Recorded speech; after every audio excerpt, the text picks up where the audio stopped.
Good evening, everyone. Lots of everyone. We would like to call our October board meeting to order. And I'd like to welcome in our Girl Scout Troop 8171 for the pledge. If they can make their way in.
All right, welcome everyone. Superintendent Beam, would you like to welcome our big group tonight? Yes, it's great to be here tonight as we are celebrating all sorts of achievements of our students, and we thank the Girl Scout Troop 8171 for kicking us off. But to provide our official welcome here to Ada Elementary, I call on the principal, Mrs. Melanie Hooksema, to say a word of welcome.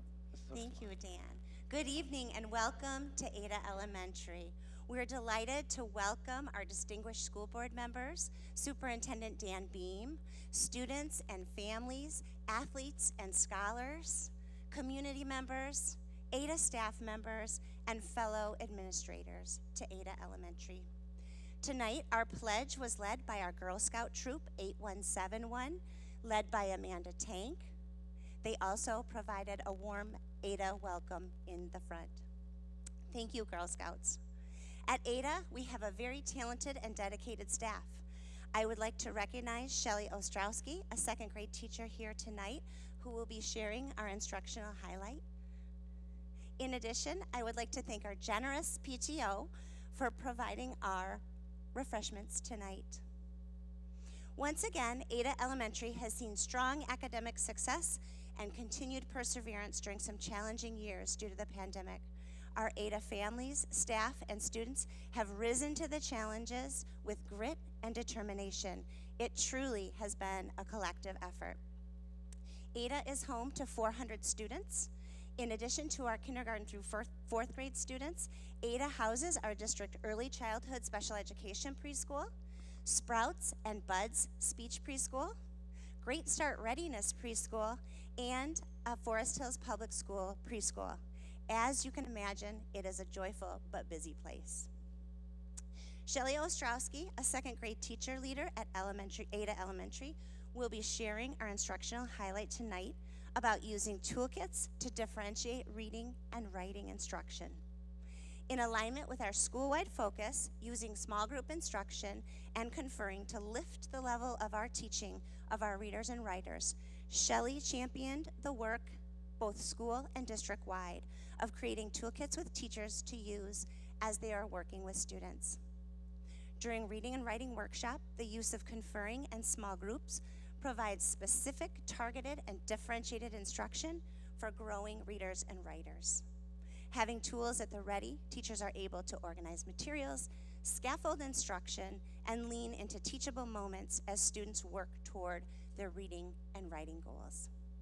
As you can see, Ada's staff continually seeks ways to improve our craft and respond to the learning needs of our students so that all students can reach their individual potential. I'm proud to announce to you Shelley Ostrowski for our instructional highlight. Thank you, Shelley. Wowza. I feel like I should sing or something. I'm so excited to be here. I've been with the district for over 20 years, and I'll have to say the reading and writing toolkits have been a labor of love for me over the past several years. So I thought I would start with a quote that has kind of driven me. Do you have the look? Okay. With organization comes empowerment, and for me, this has been the driving force behind the reading and writing toolkits.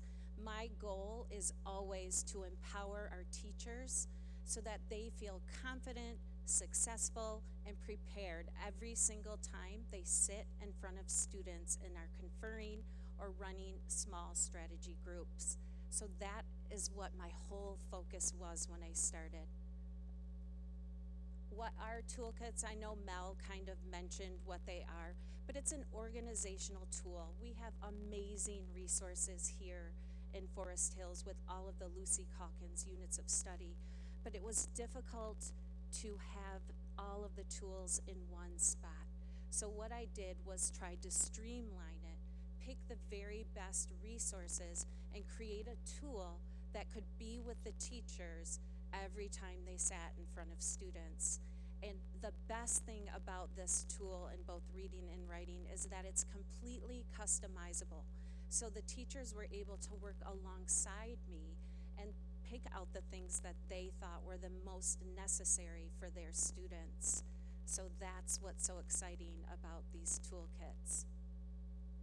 There's so many reasons why we use the toolkits, and they have brought so much happiness, I think, and pleasure to the teachers, because the biggest thing is it's cutting down on their time looking for the resources and trying to remember where those resources are located so that they have everything right at their fingertips, so they don't have to anticipate, okay, where can I find this, and where is this resource, and how can I get my hands on it?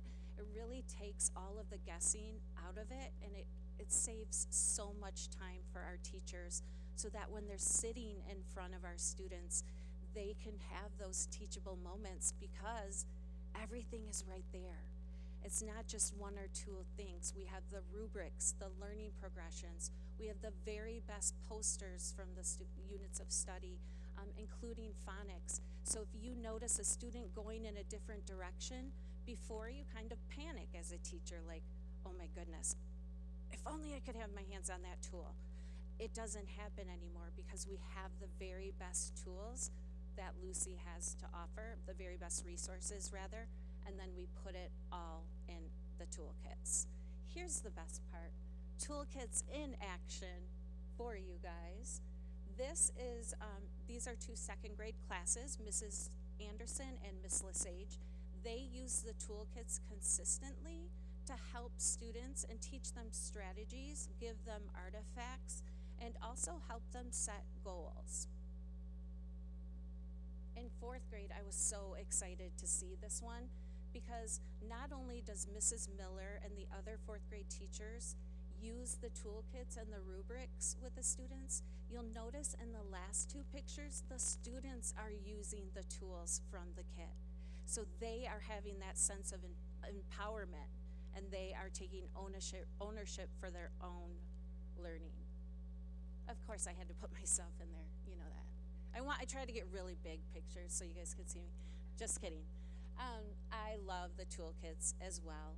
I think for me, it has really made me just feel more organized, more prepared, and I can really focus on the time with the student without thinking about, okay, where's this resource, or where can I get that? It really does allow for us to really be with a student and differentiate for them.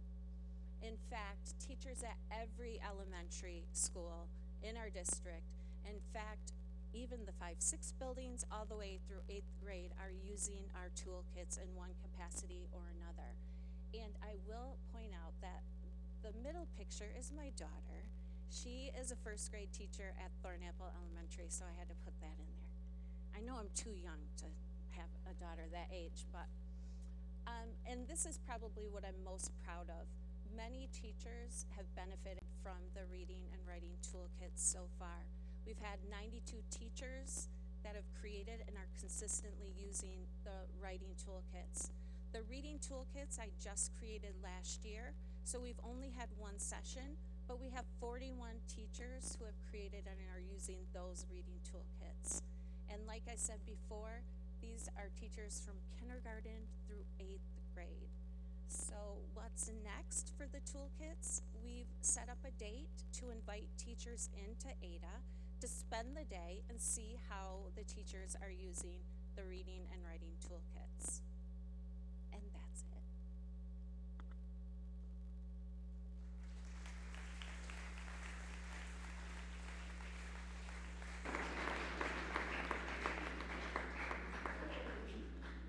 Thank you for sharing that. I know that over the years, Ada Elementary has opened their doors for a lot of other teachers to come in. And once you did that, the teachers wanted to keep coming back. So you have to keep coming up with great new things. Any comments or questions from the board? Thank you so Okay, much. thank you. Thanks, Shelley.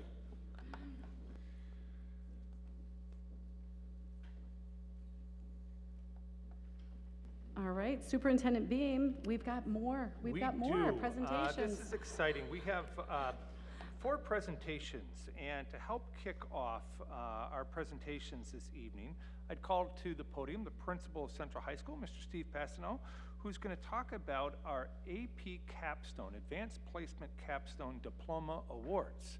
Steve.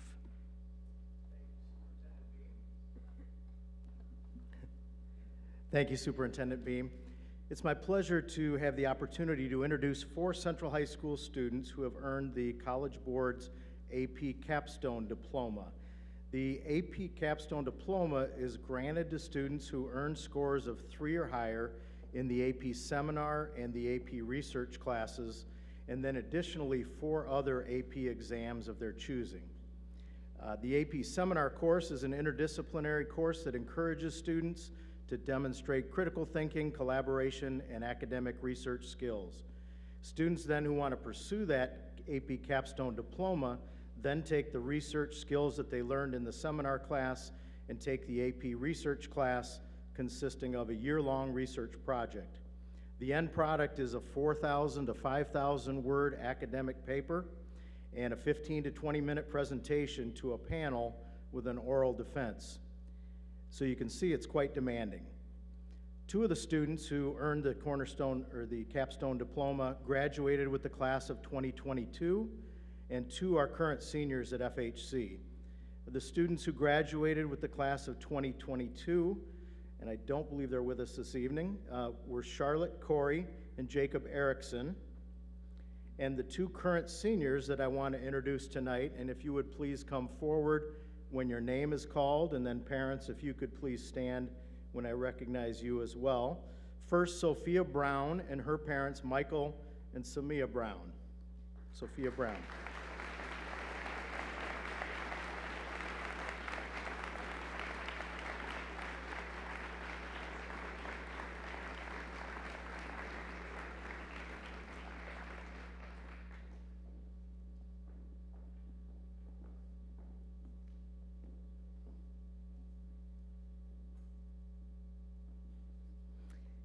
And then Caroline Logan. And Caroline is accompanied by her parents, Ryan and Kristen Logan.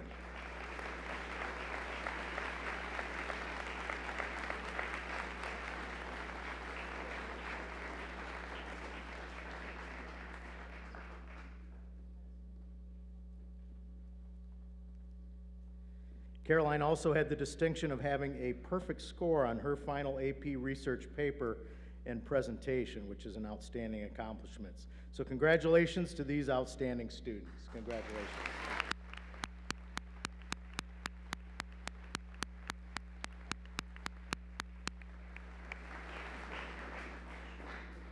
And Mr. Passano, if you just stay right there, because in addition to this inaugural program with our students with the AP Capstone and Research projects, we have an ongoing tradition of academic achievement, and that is our students who have earned recognition under the National Merit Program. And I will turn the podium back over to you to say a few words about that and introduce the students recognized from Central High School. Thank you.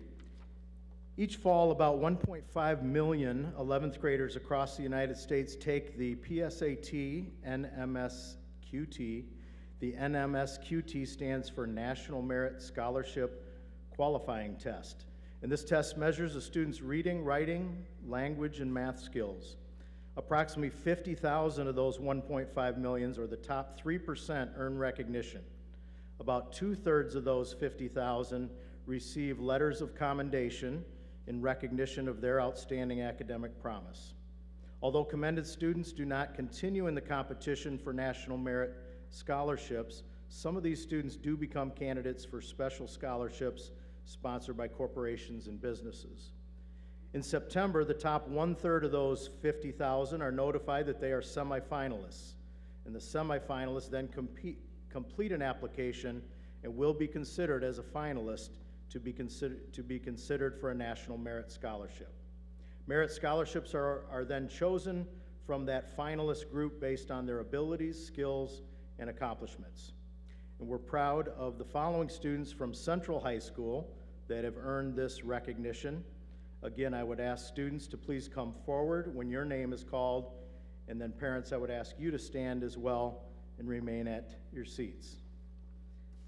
First, the commended scholars from Central High School, Delana Billingsley, Delana's parents Willie and Margaret Billingsley.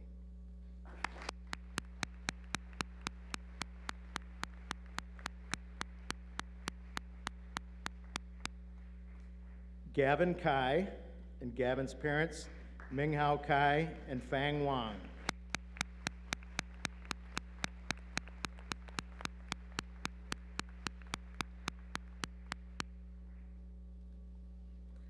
Paulina Deason and Paulina's parents, Stephen Deason and Mary Klein.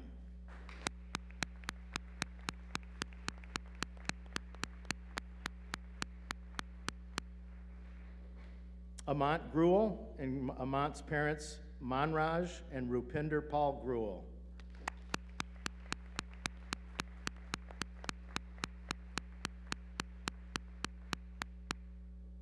Jadlyn Cattell and Jadlyn's parents, Jeffrey and Tanya Cattell.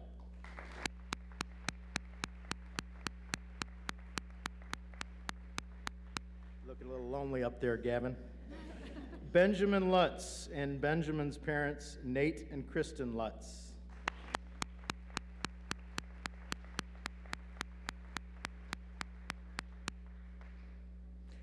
Ian Mahoney and Ian's parents, Tom and Kristen Mahoney.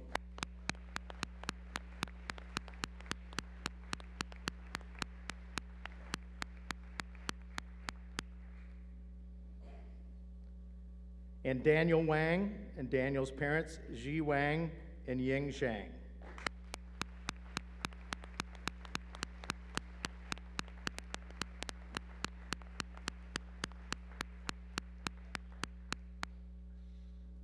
Those are our commended scholars.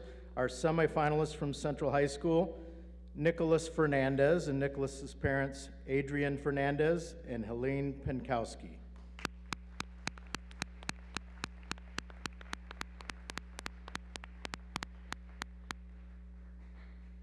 Semifinalist Christopher Shang, Christopher's parents, Jiling Shang and Yu Lin.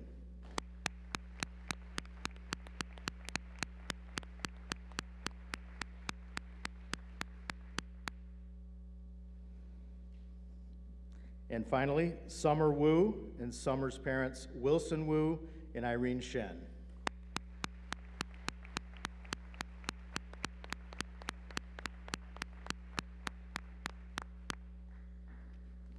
That concludes the Forest Hills Central Scholars, and I'm going to ask Jason Yelding to present the Forest Hills Eastern Scholars.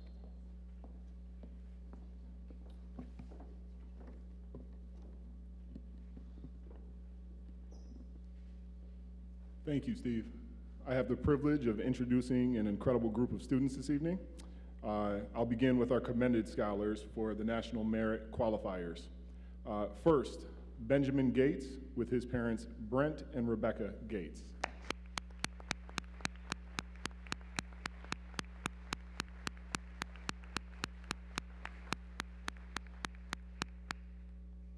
Our next recipient, Shambhavi Gautam, and her parents, Deepak and Ruru Gautam.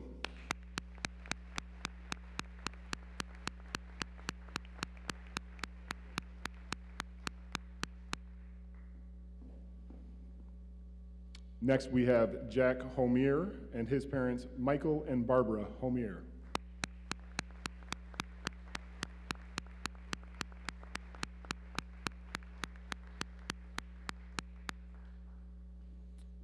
Grace Lindner and her parents, Mark and Leanne Lindner.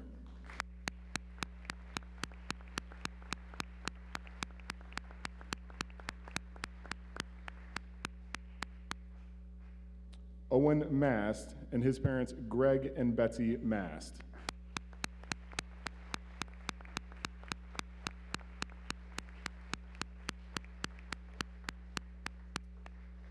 Natalie Mao and her parents, Gary and Rachel Mao.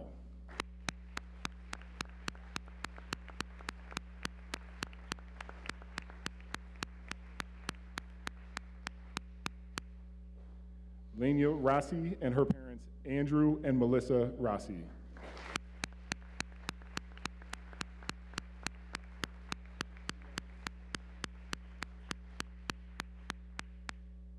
And our semifinalists from Forest Hills Eastern High School, Sarah Dixon, her parents, Kenneth and Susan Dixon.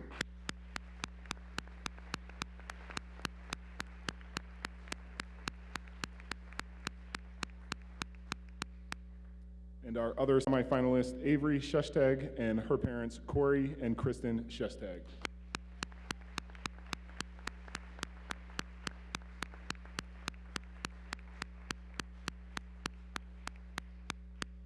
Congratulations to all the recipients from Forest Hills Eastern High School.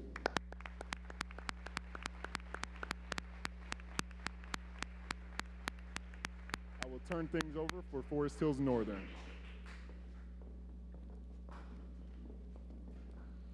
Bring this all the way down.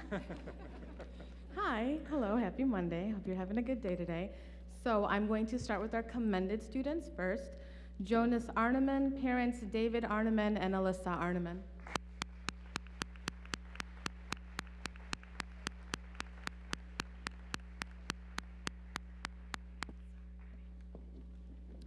Lillian Jolson, parents Thomas Jolson and Catherine Jolson.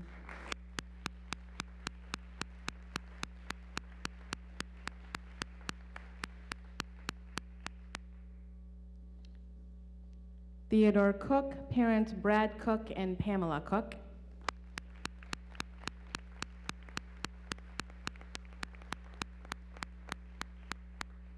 Aiden Ullman, parents Miko Ullman and Tom Ullman.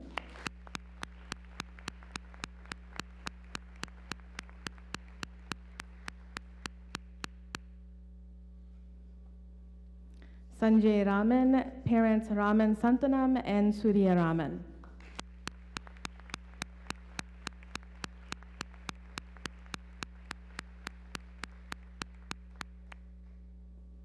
Elliot Rothstein, parents Jeff Rothstein and Ann Porter.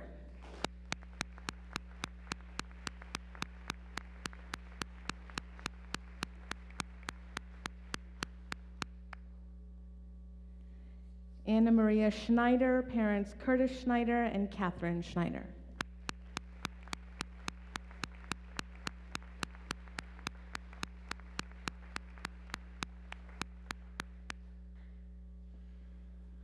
And our last commended student, Evan Tiedema, parents Antoinette Tiedema and Scott Tiedema.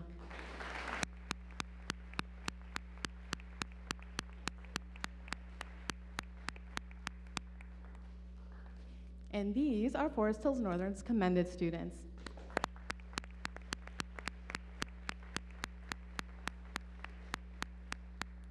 And now for our semifinalists. Megan Ahrens, parents William Ahrens and Cheryl Ahrens.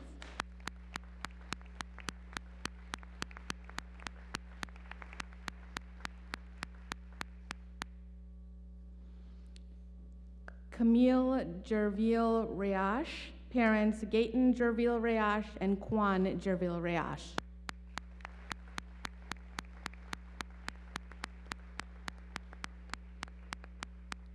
Ian Ju, parents Hangwan Ju and Hee Yoon Ju.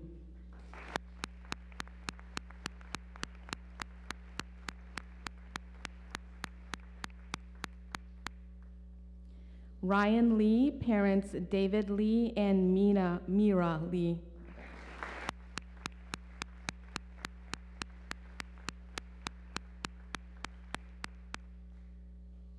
Joseph McClellan, parents Mark McClellan and Carolyn McClellan.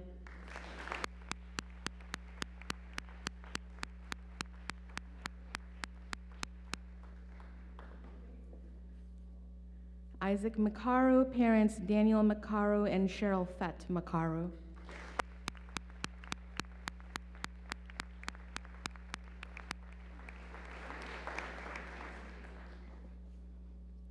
Ria Nagy, parents Rajiv Nagy and Lena Nagy.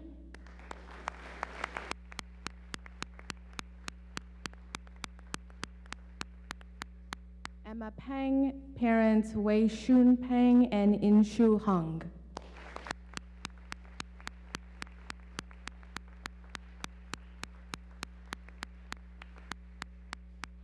And lastly, Avner Ravid, parents Ben Ravid and Mikal Ravid.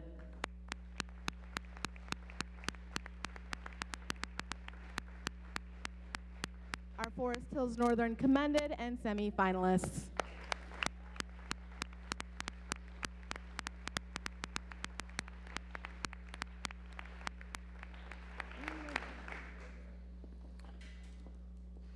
All right, parents take your photos, and there they go. Outstanding. Well, we have I more, love as full they say. gems. We have more.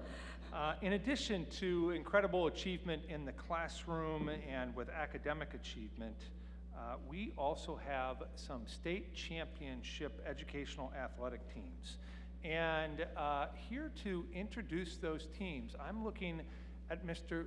Goey, yes, our athletic director for Central High School. Mr. Goey is going to introduce two very special teams from Forest Hills Central, and we are so happy to have you and all these team members and coaches here tonight. Mr. Goey.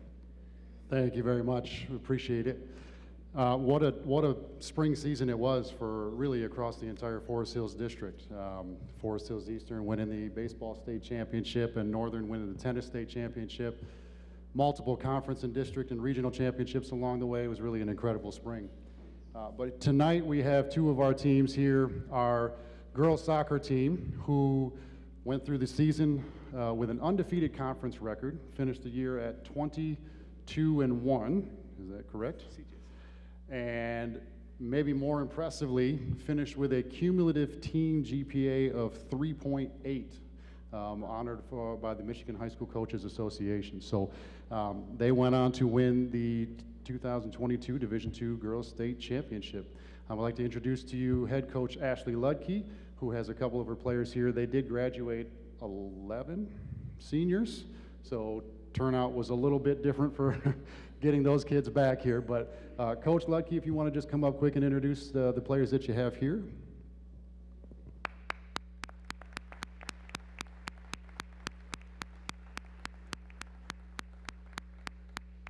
Thank you to the board for inviting us here tonight to recognize our state champion soccer team. It was an unforgettable season with a very special group of student athletes. So it's an honor to be their coach.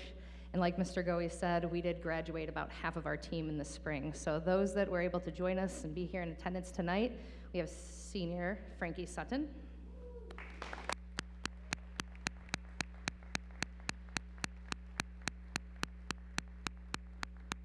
Junior Zanash Cummings.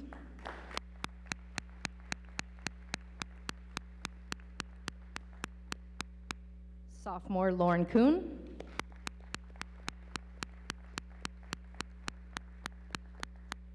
Junior Zaria Nuff.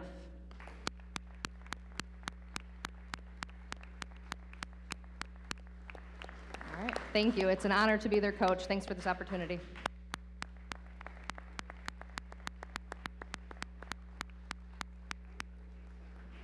Thank you, Coach, and thank you, players, for being here.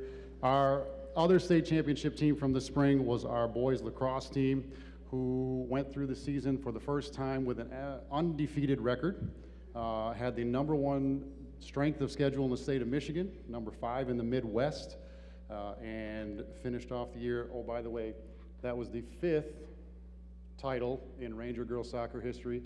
It is also the 5th title in boys lacrosse history. So if you would, please, head coach Andy Shira and the gaggle of team that you've got here, won't you bring them on up?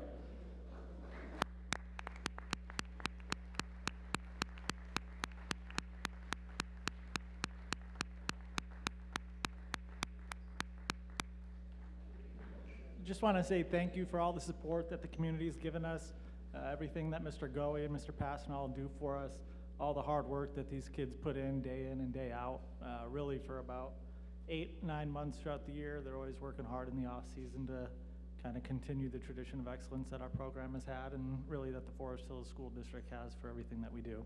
Thank you, guys.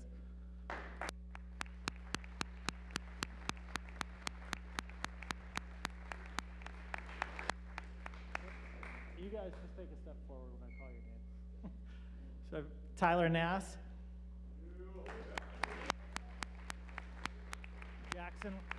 Jackson Robinson.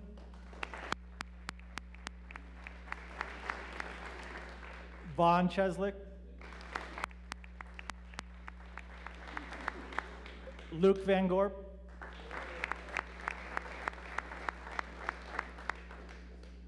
Colin Webb.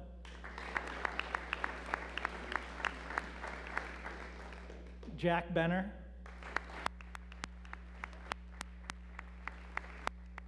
Jake Koning.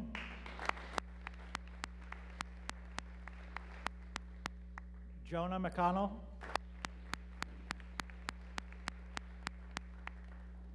Reese Lee.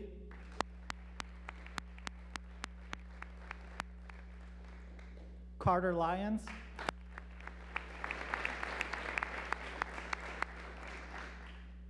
Brady Druke.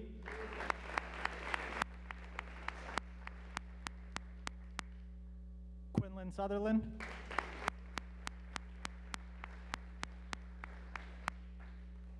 Noah Rowland.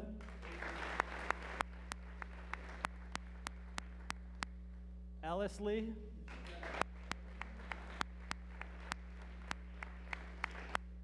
Nolan Hartle.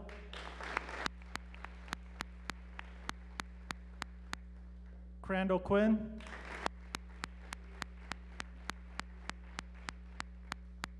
Luke Wetter.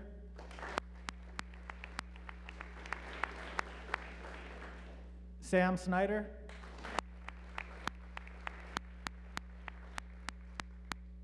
And Dom Scapani.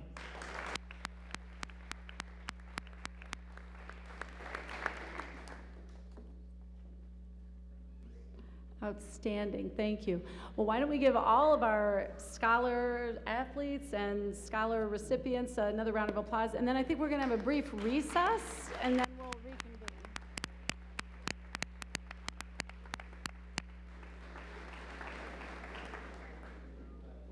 Okay, all right, I think we will come back from our brief recess there and move into the business portion of our meeting. So at this time, it looks like we are moving on to our consent grouping. So I would like to have a motion to approve the consent grouping. So moved. Support. Okay, and I will turn that over to the superintendent first. Is there anything you'd like to draw our attention to in the consent grouping? Simply to say, in the consent grouping tonight, we are recommending to the Board of Education to accept gifts to the district. We send our appreciation to GM Wood Products for their donation to our program at Central Middle School for supplies. Very much appreciated. And then also tonight, I think Member Fausta may be speaking to this, but I'm not sure. We do have one slight revision to Board of Education policy, and that's our policy on student use of cell phones and electronic communication devices. Simply making a change that reflects our current practice that we have throughout the district. Excellent, thank you. All right, with that, I think we will move into the committee. Are there any items on here that the board members would like to pull out from the consent grouping for discussion? Okay, all right, with that, I think we'll move into our committee reports, and we'll start with finance today. All right, terrific, thank you. We've, as usual, had a great finance meeting. The yearly financial audit was completed again this year by Maynor Costerian, and again, we received the highest ranking possible, which is unqualified, which seems a little odd, but they do not mean unqualified like a job applicant would be unqualified, but they mean unqualified as in without any qualifiers, that with, you know, unreserved support. The audit found that our district follows all of the generally accepted accounting principles, and the financial reports are an accurate representation of our financial condition. But even better than this, which is amazing news and good news and what we all hope for, is that Forest Hills received the Association of School Business Officials Certificate of Excellence in Financial Reporting. Forest Hills has received this honor every year since 1997. That is 24 years of excellence in financial reporting. This is also not an easy award to receive.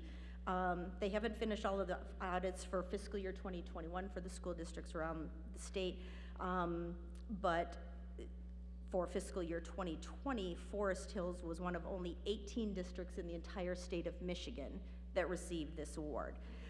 So a huge thank you and shout out to Julie Davis and her entire team over there for keeping all of our books in order.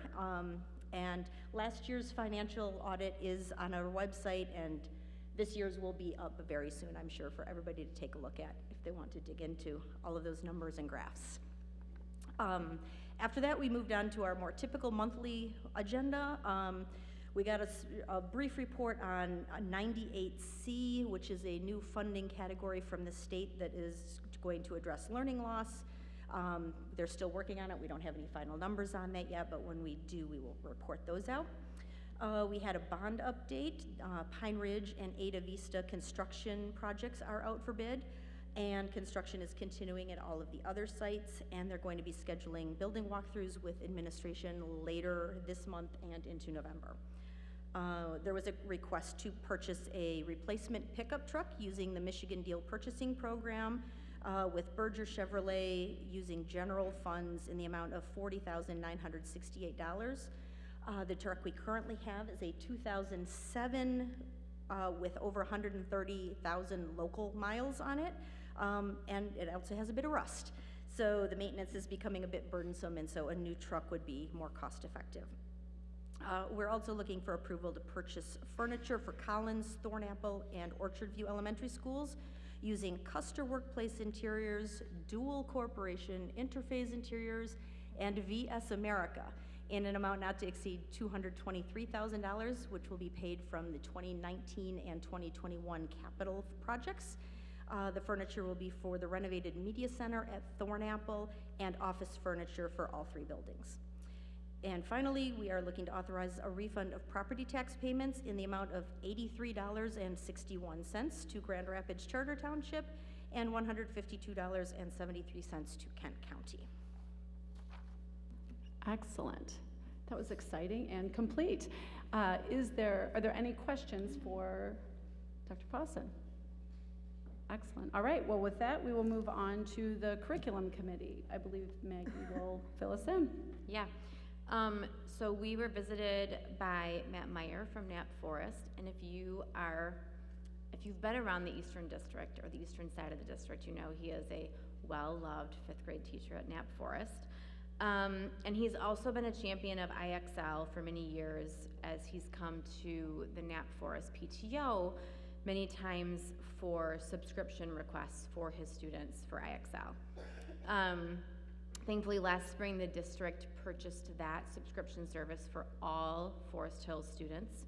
So he came to give us more information about how he has helped teachers use that and how teachers are using that in the district. I know my own second grader plays IXL. Yeah. On occasion at night, and loves it and loves earning the rewards. And my 8th grader uses it in middle school during Hawk Team a couple times a week as well. I think Matt's an excellent resource to the district in terms of his IXL knowledge, as he's been using it for quite a while with his 5th graders. He really focused his presentation on the targeted skill practice that's aligned to our MAP or our NWEA. Those are interchangeable terms in terms of that test. The formative feedback it provides to teachers and students, and most importantly, the highly effective way in which it differentiates instruction to really work at closing that achievement gap in students. Highly effective differentiation is a monumental task for educators. And IXL really helps to bridge that big job that teachers have. It is not a substitute for instruction. It is not a curriculum.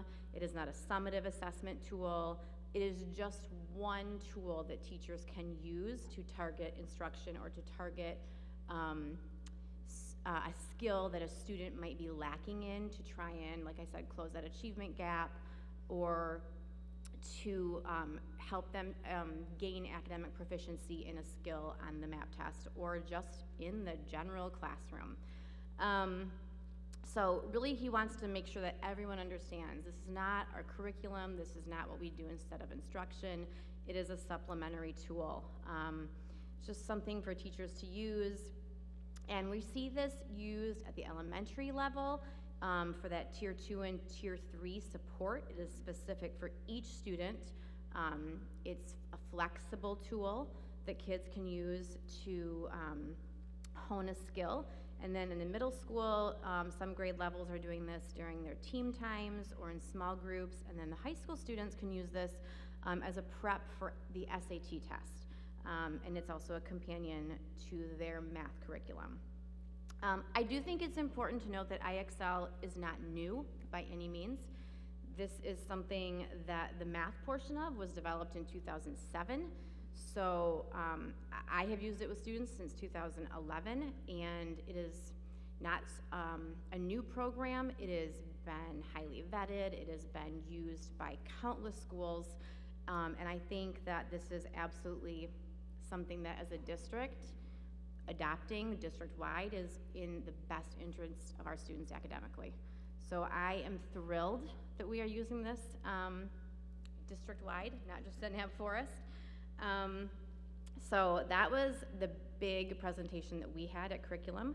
And then we will also do a 30-day review of the following book requests. The 7 Habits of the Highly Effective Teen by Sean Covey for use at Central High School. Terrible Things by Eve Bunting for use at Eastern Middle School. The Widow's Broom by Chris Van Allsburg at Eastern Middle School, and you might know him from The Polar Express and Jumanji. And that was the crux of our meeting. Excellent, wonderful. I wish I could have been there for that. Any questions for Maggie? I have one. What grade levels, can you confirm for me, the grade levels for IXL? Yeah, so, I mean, it's district-wide. Yeah, all grades, right? Just Yeah, one, that's why the high schoolers can use it for SAT Yeah. prep. Yep. Yep. CJ? Well, not a question, I just had to comment something that I just learned about IXL more recently too, regarding the ongoing home use or the availability at home, and that we know IXL helps to find those areas where you are deficient or where you're strong, and helps to target, those areas. And that feeds right back to the teacher at school when they pick it up. So any amount of IXL that you use at home, it just adds to the database that IXL knows your child and knows what they're good at and what they're bad at, and allows them to get more practice where they need it. So it's anything you do at home, Yes. it all works together, which I thought was super cool. Yes, Crosby actually asked me if I would pass a couple levels for him, so that his teacher would think Exactly. he was doing better than he was, and I Just said, get me through these "No." fractions. Yeah, exactly. The teacher would. No, I did not do that. Excellent. Wonderful. Great report. Superintendent Beam, anything else you want to point out in that area? Okay. Well, with that, I think we need to have a roll call vote to approve our consent grouping. Absolutely. Mr. Mashad? Yes. Dr. Fawson? Yes. Mrs. Gregory? Yes. Mrs. Funk? Yes. Mrs. Tryon? Yes. Ms. Cavell, yes, and Mrs. Callahan? Yes. Excellent. Okay, with that, I am going to turn it over to Superintendent Beam. I think you have some informational items and then your report. Yes, just one item for information tonight. I've approved a resignation consistent with district policy and collective bargaining agreement. And then going into my superintendent's report for this evening, I'd like to say a special word of thanks to Ada Elementary. Thank you, Melanie, for hosting us here tonight. Thank you, Shelley, for your presentation here tonight on reading and writing. Also, thank you to Mary Beth Stout. I've seen Mary Beth here. And also the Ada PTO. Thank you so very much for hosting us here tonight. I'd just like to point out that once again, I've mentioned this previously, but on the November ballot coming up here in the general election, we have the recreation millage renewal question before our community. It was in 2004 that the Forest Hills School District first brought a recreation millage question to the community for one mill, and it was for a 20-year question. So even though we're a little bit early coming out on this in 2022, when we started it in 2004, by doing this here on the November ballot, there are not additional charges for the election to the taxpayer. Since we're already having an election, we can just add this question to the ballot. We are looking to restore the one mill. There's been a slight rollback of a couple hundredths of a mill, and a mill already is 1/1000th of a dollar. So we've got just fractional restoration that we're doing there to bring it back up to the 1.0 mill, and we are shortening the term on that recreation millage to 10 years. That way, it can come up more frequently and people can remember what this is for. And just to point out again what this millage is for, this millage helps to provide educational programming outside of what we do for our typical K through 12 curriculum for learners of all ages. It's preschool students, it's K-12 students, it's adults, it's senior citizens. Our senior citizen programming is supported by this. It's many of the things that happen at our Fine Arts Center and Community and Aquatic Center that we're able to support with this recreation millage. So that will appear on the ballot. If you do have more questions, Julie Davis, our Assistant Superintendent for Finance and Operations, or I would be happy to answer any questions that people may have. Also, I would just like to say thank you for all of the work our finance team has done with the audit report. The audit of our financial statements is an extensive process that begins in the spring and undergoes months of review from our external auditing firm. And we have literally tens of thousands of account numbers that we have to track as part of the state of Michigan school accounting system that we have. And our auditors take a fine-tooth comb to all of that. So congratulations to Julie Davis and Tyler Crawford and the entire finance team for all of their work on that and a great report on that. I'd like to also share tonight some data that we have. And I'm going to move over here and grab maybe this wireless mic, if we still have that, so people can hear me okay. And I just want to share. Sir. All right, there we go. I just want to share a little bit of data that we have in the area of academic achievement and post-secondary achievement, what happens with our students after they leave us from graduation. A little bit of data about enrollment, and then a little bit of information on finances. And I know it'll be hard for people in this gym to see all of this. Certainly happy to share any of this, but I'll also point out things that are on the screen in case people can't see that all the way through. I'm pulling this information from a data analytics company in Michigan here called IDEX. IDEX works with school districts all across the state of Michigan. They also work in the healthcare field, and they work in states beyond Michigan. They happen to be headquartered here in Grand Rapids. And what they do is they take information that we send to the state of Michigan, that we send to the Center for Educational Performance and Information.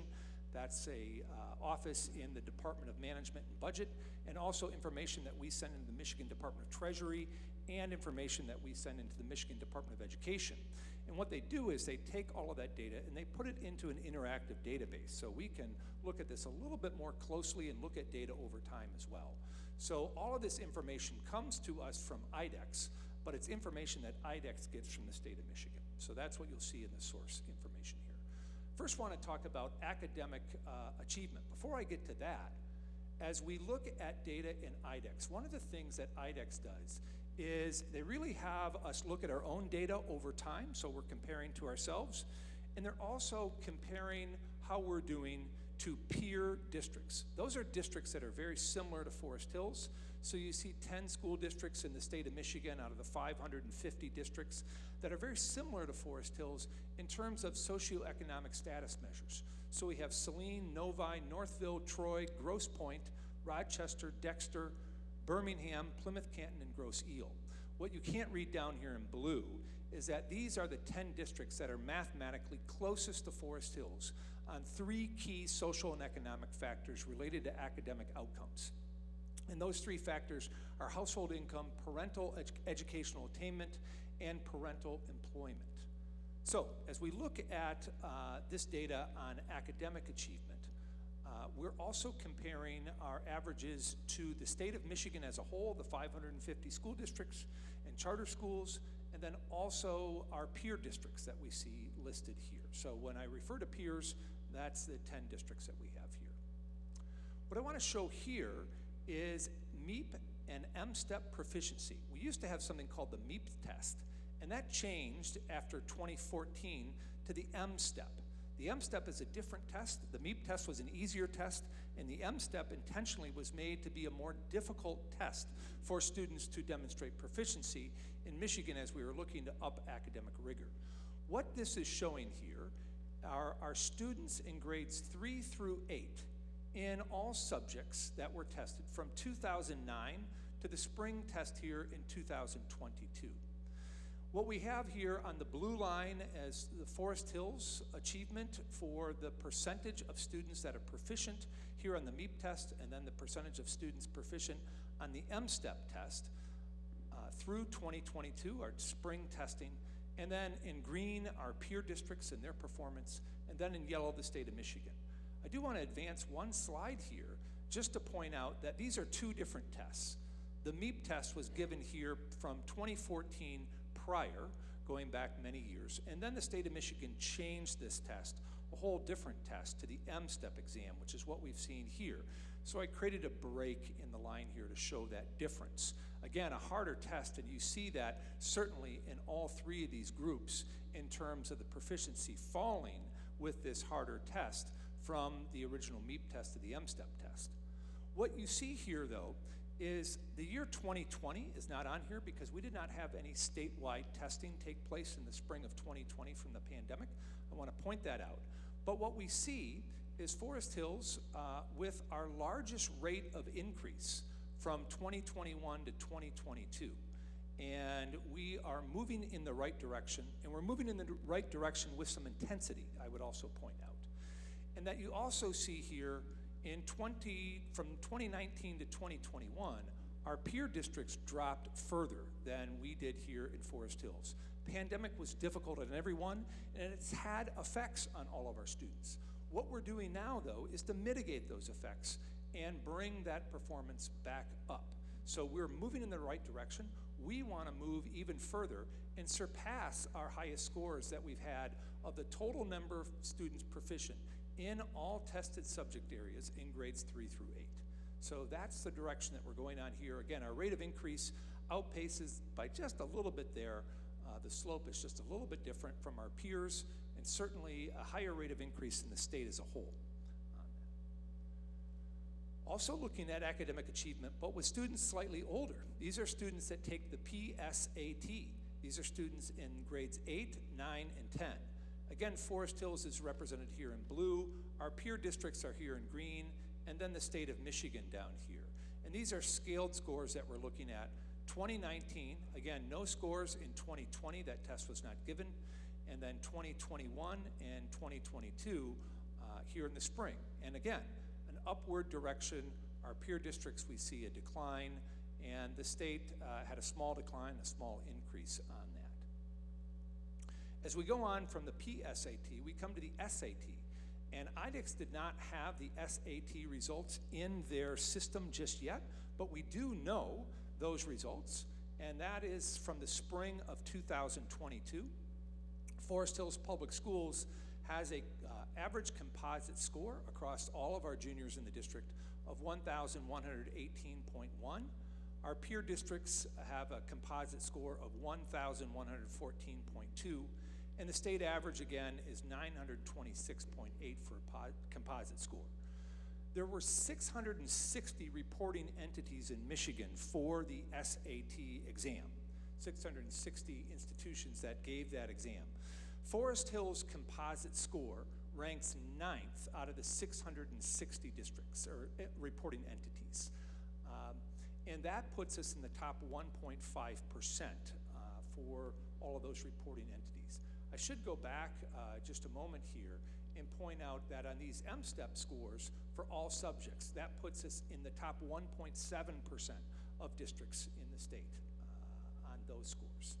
So I would also point out that some of the entities that are ahead of us, we're at spot 9 out of 660, but I think spots 1 and 2 are held by entities that are selective enrollment high schools. So the International Academy of Oakland County is a selective enrollment high school that you have to test into. So not the comprehensive high schools that we have for our 3 schools here in Forest Hills. One of the other things that we're looking at is rigor, how our students are doing with rigor. We saw tonight our students honored at Central High School who are innovating in the area of the AP seminar class and the AP research class. If you could hear the research projects that those students worked on for an entire year, it would really blow you away on that. But we have over 2,200, almost 2,400 students last year in first semester taking AP courses. And this graph here goes from the 2012 school year all the way to this past school year, the 2021-22 school year. You do see a general upward trend on this. The dark blue area are students who are taking AP courses right in our campuses. The small gray area here at the bottom, you might not be able to see, those are students that may take an online AP course. And we could see there during the pandemic a few more online courses, but then last year it went back to a more typical profile on that. One thing I would point out is that these are actual course enrollment numbers. So the actual course enrollments of all of our students continues to increase, even though our high school enrollment in total numbers of students has fallen. I'll talk about that in a moment here as we look at enrollment. So we actually have a greater percentage of our students taking more rigorous courses with the advanced placement curriculum that we have here. Graduation rate, this is something we've looked at frequently. Our graduation rate from 2021 was the highest we've ever had, and the graduation rate from 2022, the state also certifies that through all the pupil accounting work. They haven't pushed that out yet, but I believe we're going to be right at this number, if not just a little bit higher. And correspondingly, our dropout rate is at the lowest it has been, and now there's no longer an allowance for students also to drop out at age 16. You have to be 18 years old and staying in school on that as we move forward. So there's another trend that we like to see moving in the right direction.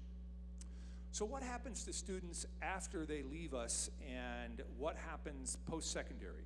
We say there are many pathways for students post-secondary. They do not all need to lead to college, but we think it's important that students continue their learning wherever they go. This happens to be something, again, from the state of Michigan and our My School data that we've looked at. And this shows college enrollment in a 2 or 4 year program within 6 months of graduation from high school. 83% of our graduates from high school are enrolled in a 2 or 4 year program within 6 months of graduating from high school, and that compares to 60% of students in all of Kent ISD, and that number's about 48% for statewide average as a whole. So our students are going on to college and going on to learning beyond high school at large numbers.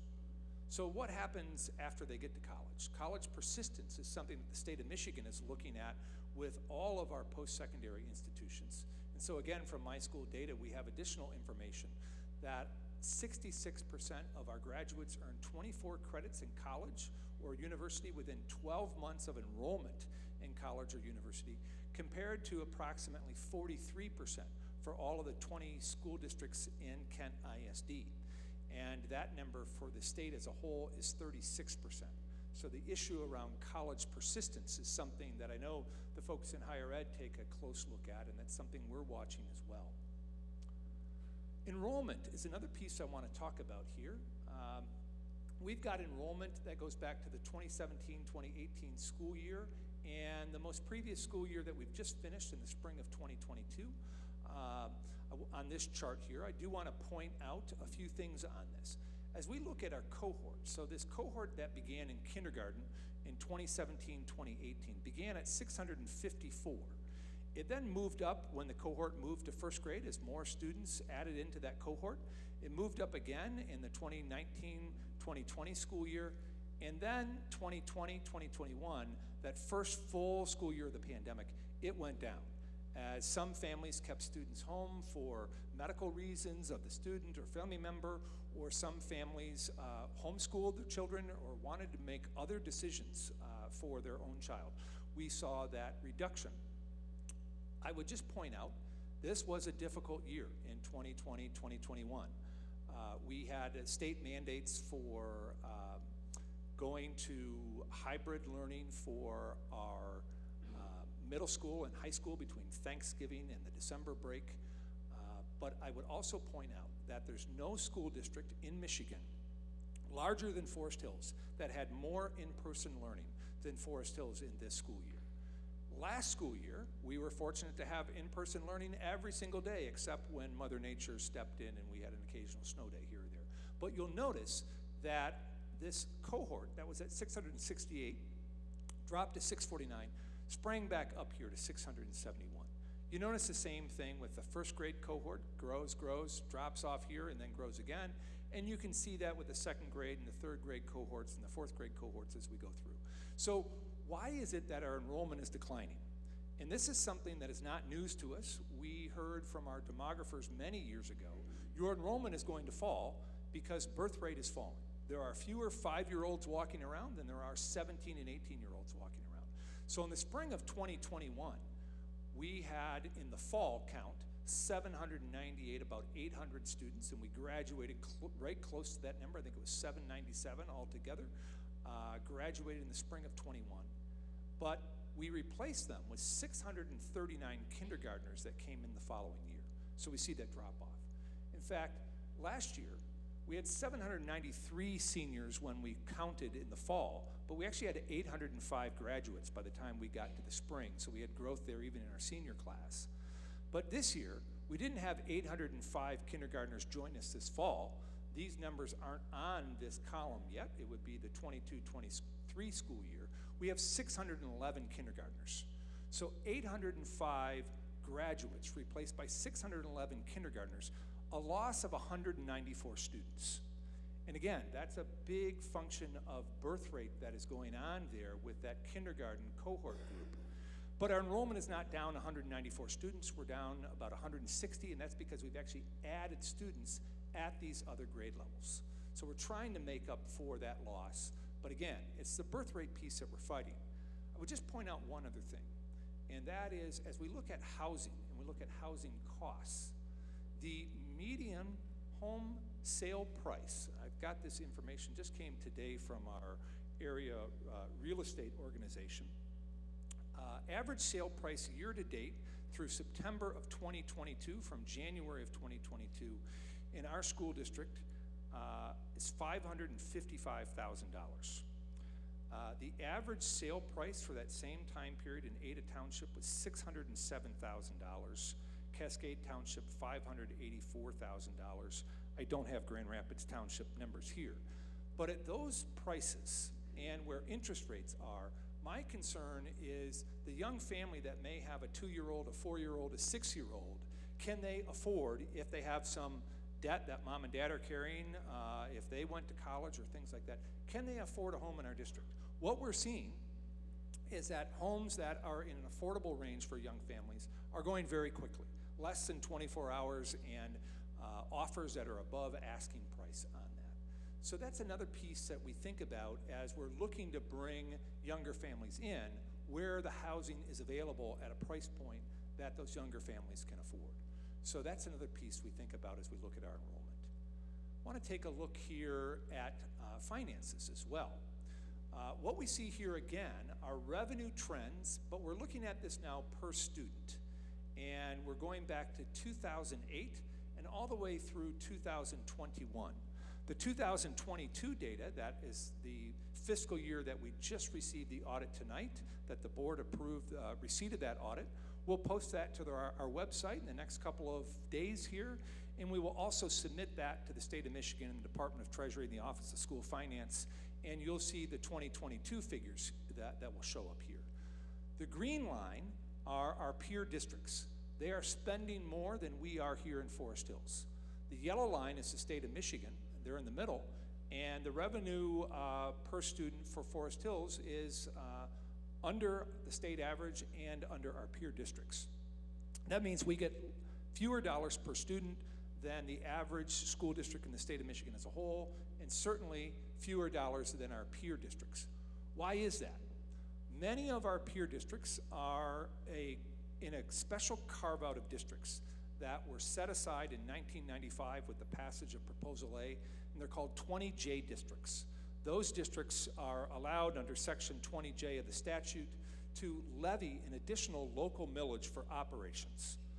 Other school districts in the state are not allowed to do that, and Forest Hills is not allowed to do that either. So these districts, you can see, we go back to 2008 here. If you were to go back all the way to 1995, you would see big gaps here between these peer districts and certainly Forest Hills. Now, why does the state of Michigan have more revenue than Forest Hills? That's because these are all dollars from all sources.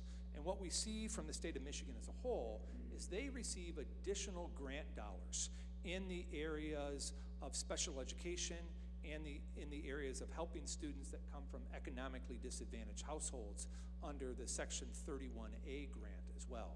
So those are going to be things, among others, that are going to push up that average revenue per student. You do see a sharp increase here from 2020 to 2021. That's because the federal government was injecting more money in, as well as the state of Michigan brought about some increases here in state funding that weren't at a flat level. As we saw the state economy turn around and the revenue sources for the school aid fund generate more revenue, that was passed on to districts here as well. So that's the revenue coming in. What about the dollars going out on the expenditures? And what I have here, again, is a graph here, and I'll talk about the spreadsheet in just a moment. Our peer districts are here. They get more money per student, and they spend more money per student, about $13,200 per student. The state of Michigan is spending just a little bit higher for the average school district or public school academy in the state, and here we are just below that. What you see for 2021 fiscal year here is where we are spending more money compared to our peers. Our peers are on the green line here. So where are we spending more money than our peers? I know folks might not be able to read this, but what this says is the function code is part of the state accounting system of 100, that is called instruction. And function name 110, as we zoom in a little closer, are called basic programs. And the function detail 111 is elementary. That's what we spend on elementary instruction. That's part of what Mrs. Ostrowski talked about tonight. So we spend more than our peers on a per-student basis. So we're normalizing this on a per-student basis, so size of district doesn't matter on this, excuse me. And what we're spending on a per-student basis in our elementary area, we're spending $3,325 a student on basic elementary programs. Our peers are spending about $451 less on that for fiscal year 2021. They're spending about $2,874 per student. What else are we spending more than our peers on? Same thing, instruction, basic programs, high school. We're spending $229 more per student than our peers are. Where else are we spending more? Pupil transportation services. We spend about $514 per student on pupil transportation. Our peers spend $359. That's because we decided years ago that we were going to have smaller schools, and we were going to have 3 different attendance areas: Northern, Central, and Eastern. And so we transport students to all of those different schools. It requires a bigger transportation operation. Where else do we see other support services on supporting services here? Athletic activities. We spend $311 per student. Our peers spend $166 a student. Again, with 3 high schools, we have more opportunities for students on that. If we look at some of our neighboring peers that are close to us in size, they've got 1 varsity team. We'll have 3 varsity teams on a given sport. We have 104 varsity sports that we support, and junior varsity sports and the like in this area of athletic opportunities and activities that we have. Guidance services, this is another area where we overspend compared to our peers. We're spending $348 a student. Our peers are spending $287 a student. So again, areas where we're choosing to spend more of our money. So if we get less money than our peers and we're overspending on these areas, there are other areas where we are underspending. I know one of the things out there is that, hey, we're overspending on administration. Where is that? We're overspending on administration. I just want to point out here on this particular graph, this is again 2021 general fund expenditures per student. Down here, we're looking at the function 200, supporting services, the function name of general administration, category 230, and the function detail of executive administration, category 232. We spend $56 per student in that category. Our peers spend $222 a student. If we were to spend what our peers spend on this, we would be spending $1.5 million more if we were at the peer average on executive administration. That's not where we're choosing to put our money. What you see in this blue graph here are the roughly 880 entities, school districts, and public school academies that make up all of the public K-12 education options in Michigan. You cannot fit 880 names right here and still have everyone see it. So you kind of have to hover over this to pull up a name when you're looking at this in a database. But where is Forest Hills in this list? Second to last, right there. Some places are spending over $4,000 a student on executive administration. We're spending $56 a student. On financial reporting, we again have an independent external financial audit, and that's provided us with the highest rating for financial reporting, an unqualified opinion. And we've had unqualified opinions all in my time that is here.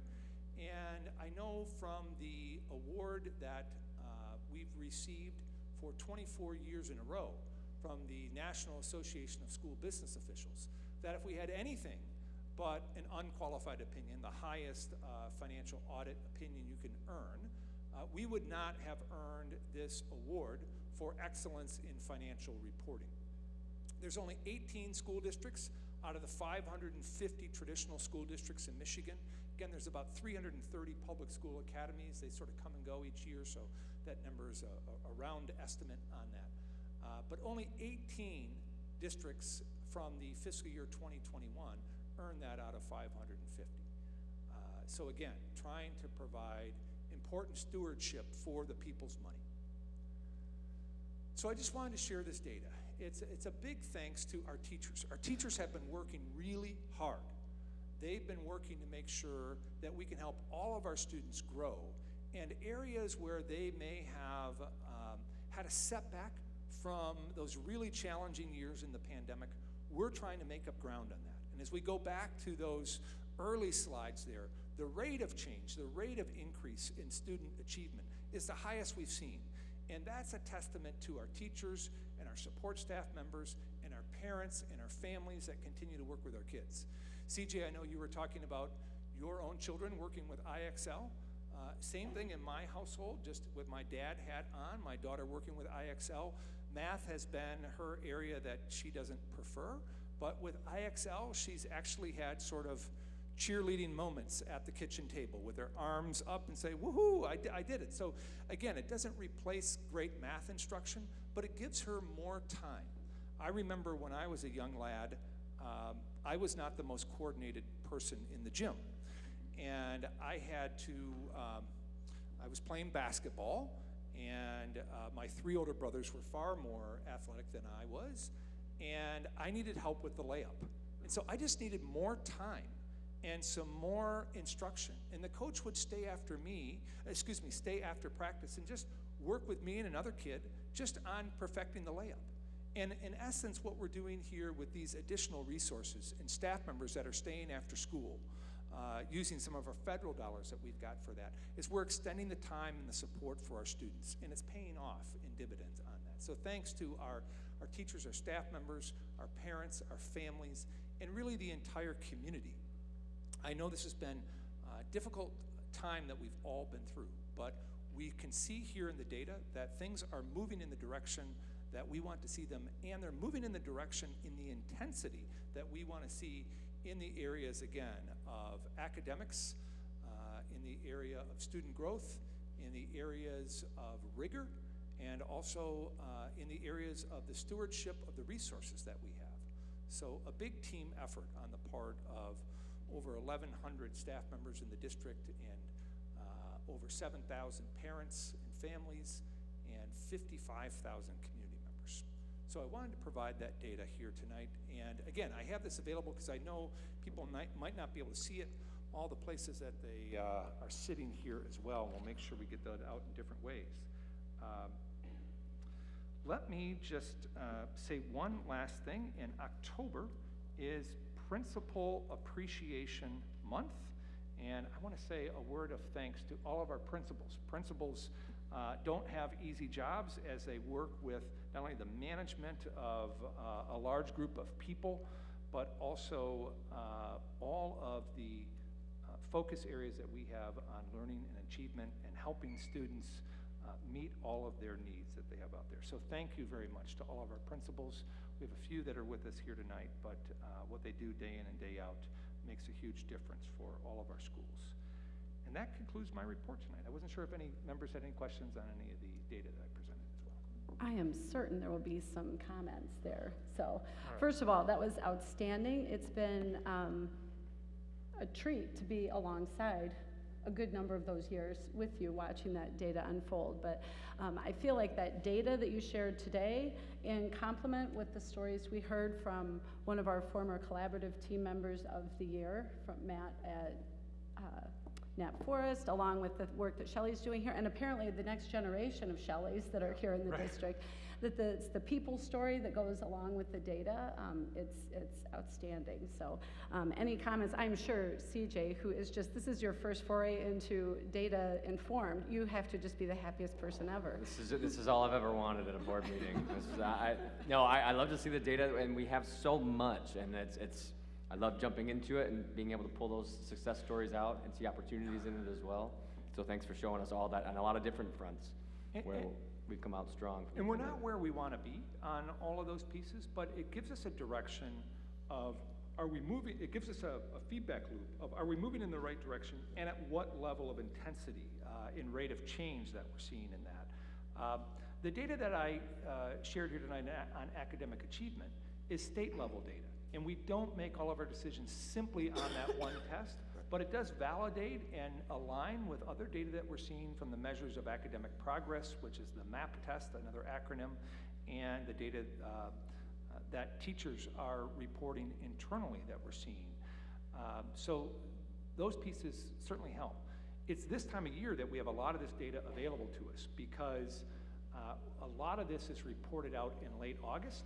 IDEX takes that and crunches it in September, so it's just become available to us. We will have that financial data from fiscal year 2022, which is the audit that was just approved here tonight. That'll be added in and should be available in IDEX right after the first of the year, because we hand that in the financial information database report, the FID report. That's in November, is that right, Julie? On November 1st. So we send that into the state, and then a little bit of crunch time, and we'll be able to add that in as well. So that's why we have all this data available here in October. Last year, at this point in time, we didn't have the data from spring of 2021 because the state was cautioning on the use of that data, saying that they couldn't say that it was reliable at all places in the state. Even though we gave those exams, other entities in the state weren't doing that and skewed the results. The prior fall, the fall of 20, we didn't have any state testing data from the spring of 20 because the state didn't administer a test at that point in time. So it feels good again to get back to a more normal cycle on these things. And so for some of you at the board, you haven't been at this cycle where we report out at this time of the year on this data. This is the meeting we said we always really liked. Any other comments or questions for Superintendent Beam from this side of the table? Over here? Okay, go ahead. I just want to say thank you for presenting that in such in-depth detail. I love to see data stories like that too. And so I just think it gives a really good picture for all of us. I mean, I'm a parent in the district too, and so it's a really good glimpse into what our teachers are doing for our kids every day. Yeah. They're working hard, that's for sure. All right. Well, thank you for all of that, everything that went into that, trying Sure. to pull the story together. Okay, we will move on to board communications. Any board communications from this side of the table? I have foundation. Yes. Yeah, just quick tonight. There's two main things. The gala is coming up, and then the fall grant cycle is wrapping up. So the foundation board approved 25 grants for this fall. That totaled about $66,000, and they were awarded to every single side of the district, northern, eastern, and central. And then in the next week, the foundation is going to be delivering those big checks and taking pictures with all the teachers who are going to get those grants. I do think it's important to note, the foundation also thinks it's important to note that if a teacher applied for a grant and did not get it, the foundation does reach out to them and explain to them why that might be the case and what they could do different with their grant submission in the future. So if they want to resubmit that grant for the springtime, they can do that. And then, like I said a minute ago, the gala is coming up on November 10th at Frederick Meyer Gardens. That will be from 7 to 9. And you can, again, check out the I always forget this off the top of my head, FHPSF.org website to get more information about attending the gala if you're interested in doing that. It's really just Support Our Schools showcase. It's when the foundation also awards the Collaborative Team of the Year. And it's just a really fantastic evening celebrating more of the good that's happening every day in our schools. Excellent. I'm looking forward to it. Okay.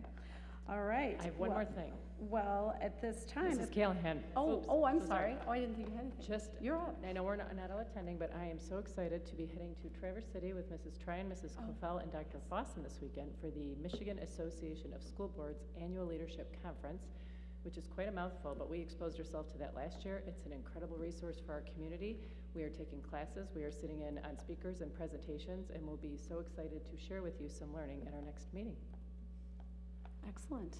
Yes. Good. Sorry about that. All right. Well, if there are no other board communications, we are going to move into the public comment portion of our meeting.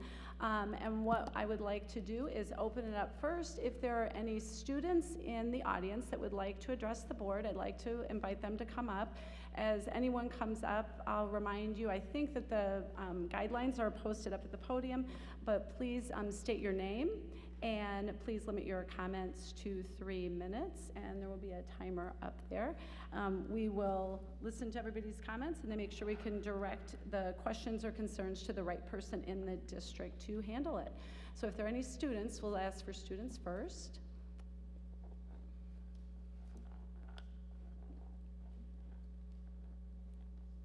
Hello, my name is Marcus Heisinger. You probably talked to me. I will be speaking about the dress code policy because I feel like it should be more detail orientated, talking about how body types are, how different people are.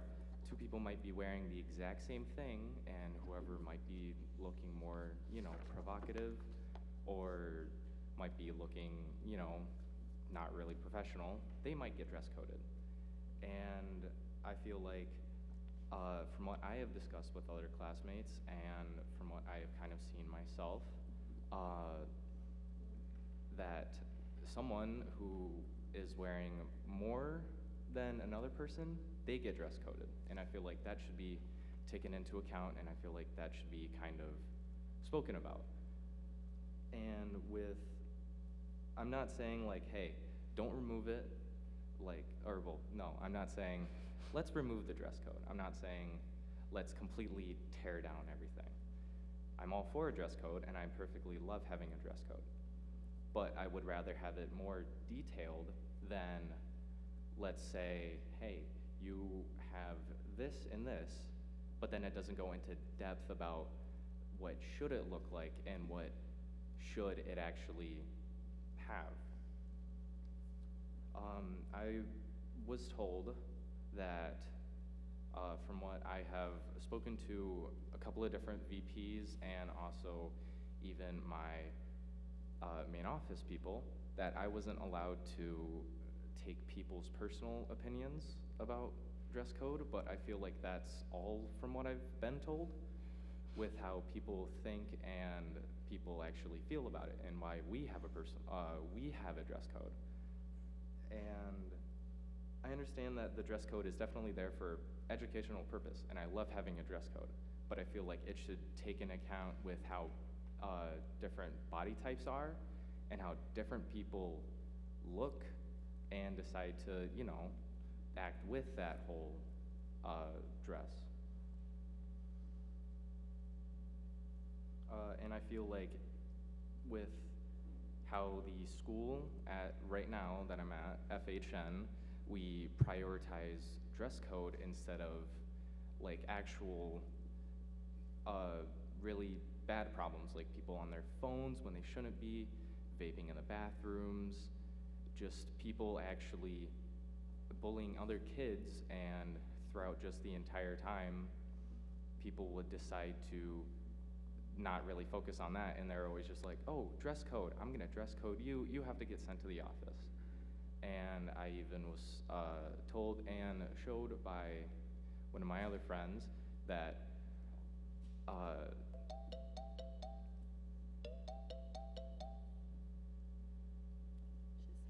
If you can just wrap up. Oh, Yeah. okay. Thanks. That the dress code is more centered towards girls and not guys, when people tell me, hey, it's for both. Okay. All right. Thank you for your comments. Thank you.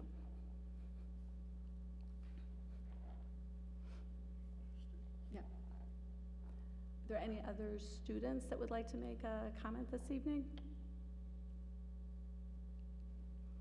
All right. Thank you, Marcus. All right. Any other community members that would like to address the board this evening?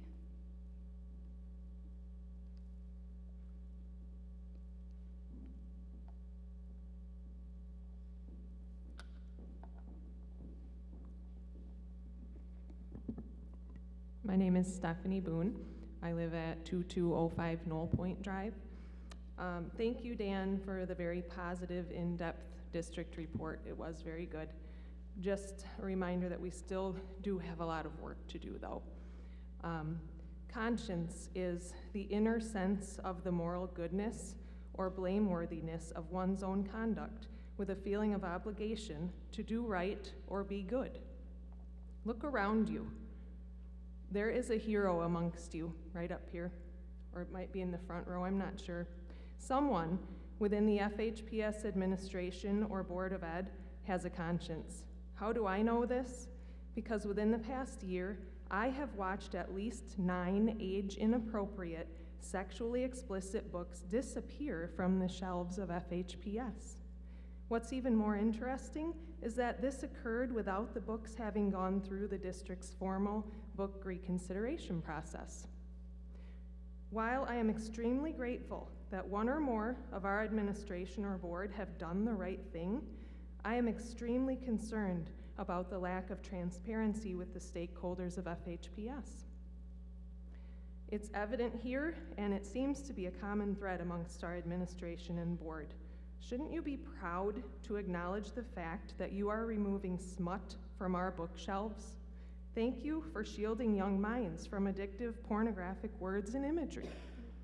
Here's the thing, had you only asked one of the many concerned parents who have been bringing inappropriate books to your attention for the past year plus, you would have found that there is an ever-growing national list of inappropriate books which have been found in K-12 schools across the nation. The list, which I have right here, has over 400 books on it. And so while I appreciate the fact that 9 books have miraculously disappeared from the shelves of Forest Hills in a year, and rightly so, I have checked the list, and FHPS still has over 140 books on our shelves. They aren't that hard to find because most get big awards. They have pretty book covers, and they get awards for the smut that they peddle. Even if you aren't the hero in the room with the conscience, the best service you could do to the children and trusting stakeholders of this community would be to vote for Robert Cribbs, Doug Lee, Kevin Donovan, and Holly DeBoer on November 8 because they will stand unapologetically for our kids. I'd be happy to share this list with any of you here if you care to ask. I know we could take care of this problem within a matter of days if we put our minds to it. Because believe you me, there is still plenty of and to go around on the shelves in our school libraries. Thank you.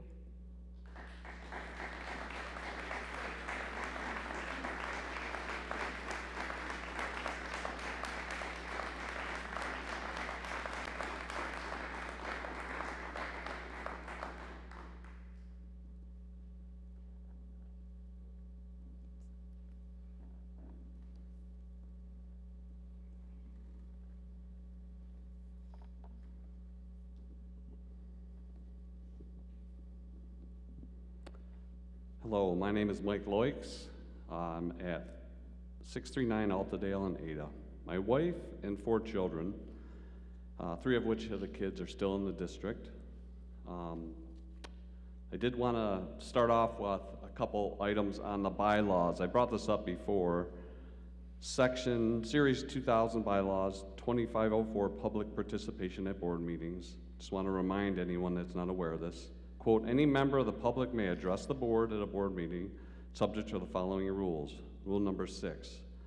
Board members may ask questions of the speakers but are not required to answer questions or make statements in response to a public comment. Not required, but you can.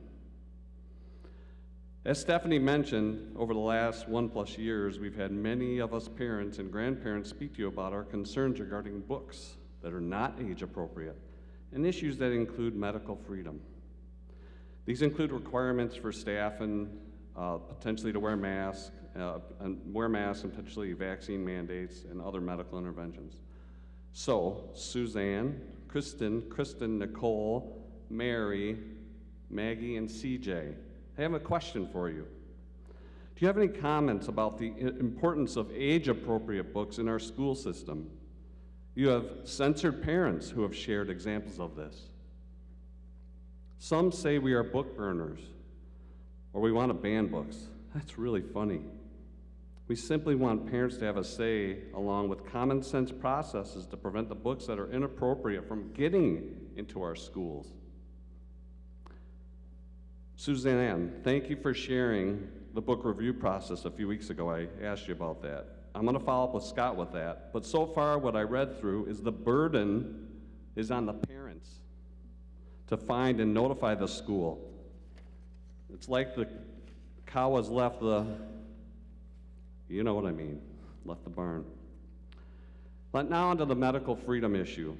I've spoken about this. These include topics that I mentioned last month, in particular Michigan Health Choice Alliance. These include health freedom, parental rights. One example, if you're not aware, Michigan still offers 3 exemptions for childhood vaccines. You do not have to have your vaccines if you choose not to. Mass choice, physician autonomy, early treatment. So, Suzanne, Kristen, Nicole, Mary, Maggie, and CJ, do you believe the parents have the rights about medical freedom topics or not? Do you have comments to tell us how important it is, you as elected representative of these families here at FPHS? So, I stand here to let you know that you have the chance to comment, just like you commented after Dan's presentation. I heard lots of wonderful discussion. I would love to hear a wonderful discussion from you. Thank you.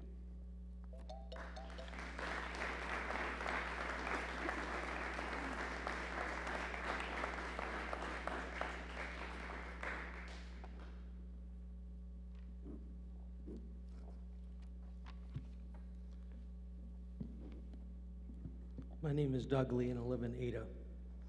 I've been speaking at these board meetings for 15 months, pleading with this board to bring neutrality back to our schools and refocus back on the business of education of core subjects of math, science, civics, social studies, history, and English. Allow the gender ideology to be part of the parent's role and not a public educational system. I have asked numerous times to restore equality in the district over the divisive principles of equity.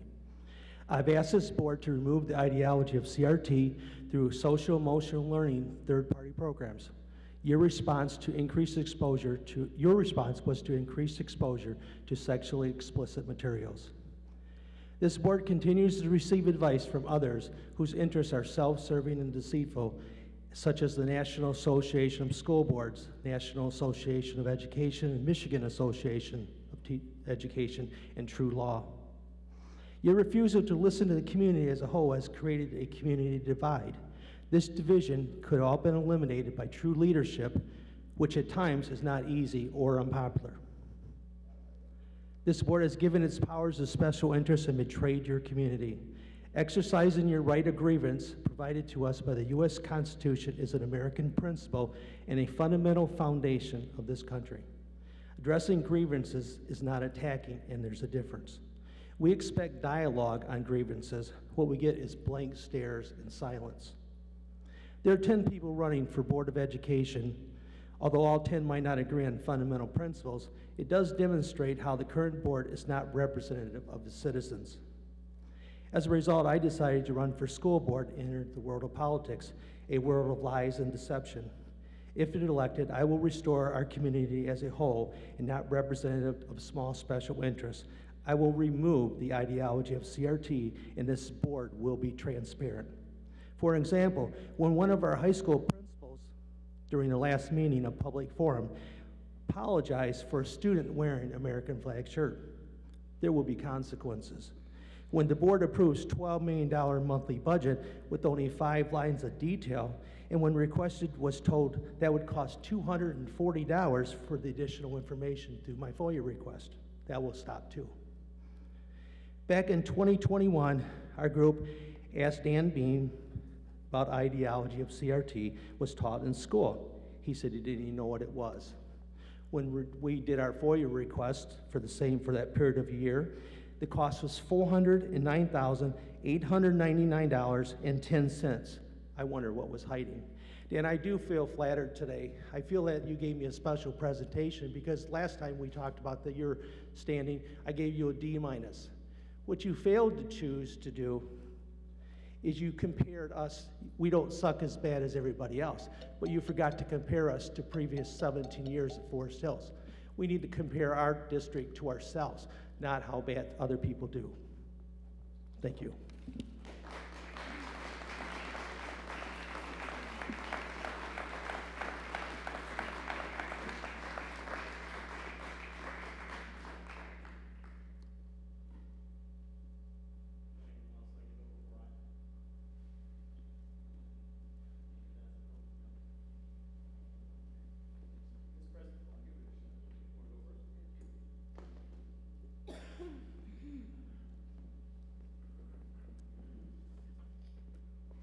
Good evening. My name is Jarrett Jakubowski.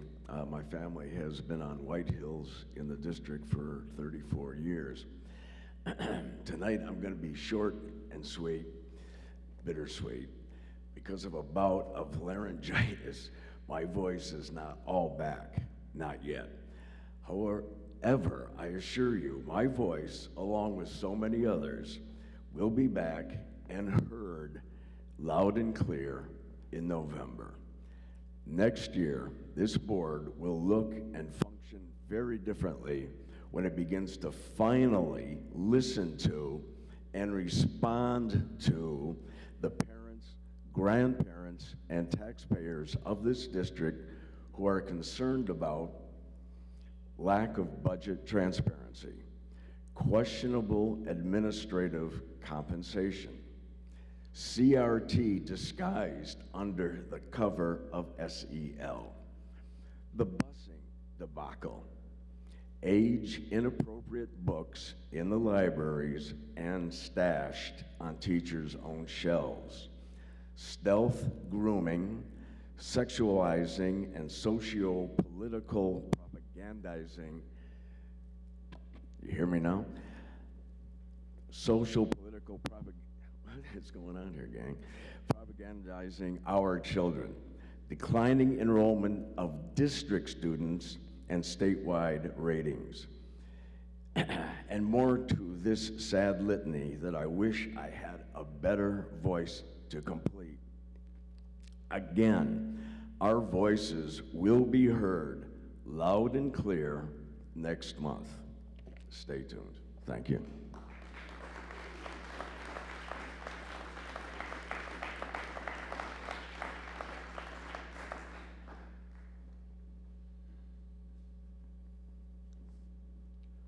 Hi, my name is David Martin. I live on Snow Avenue. I really wasn't coming here to speak, but I've had a few thoughts in my brain. I was always in the private sector, didn't have much to do with government. I find it very strange. Everywhere I turn, government, teachers, people in the public and in the public sector never have an agenda of self-service. They have halos over their head. They would never do anything except the purest of thoughts. Those of us in the private sector are greedy. We are self-centered. We try to make other people bow to our needs. I think it would behoove the personnel director of the Forest Hills Public Schools to tell everyone how they weed out every single person in society that doesn't have an agenda. We'd all be better for it. Thank you.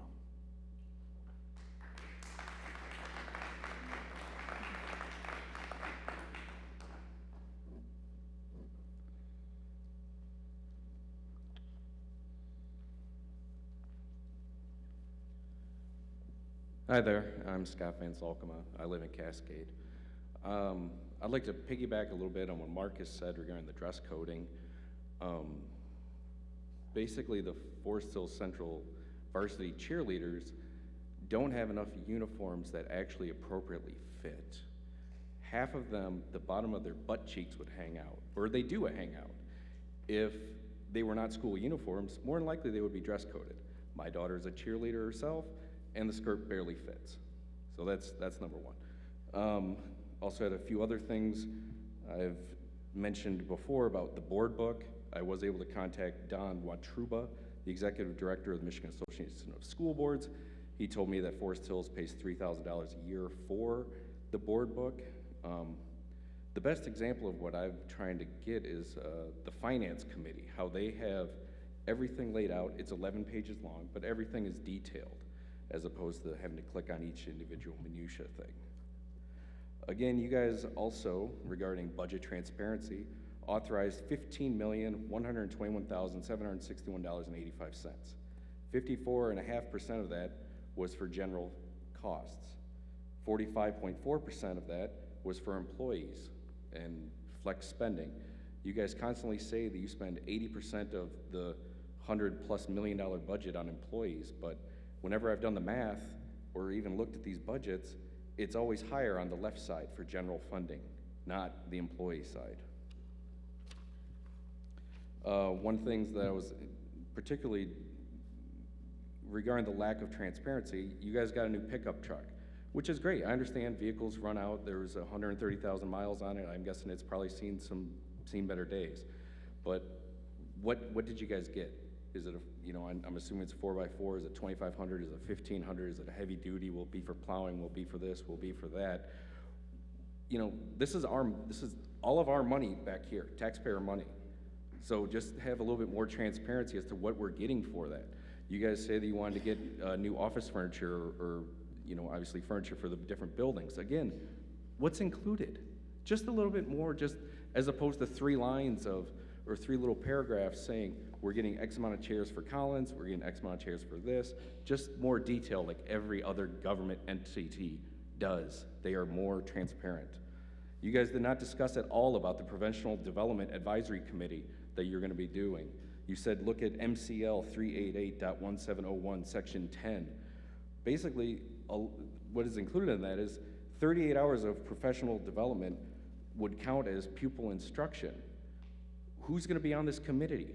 Is it I know it's mandatory in order for teachers to get professional development, but the way I read the law, which granted I'm not an expert or anything like that, it looks like they can do professional development and then that'll count as school days.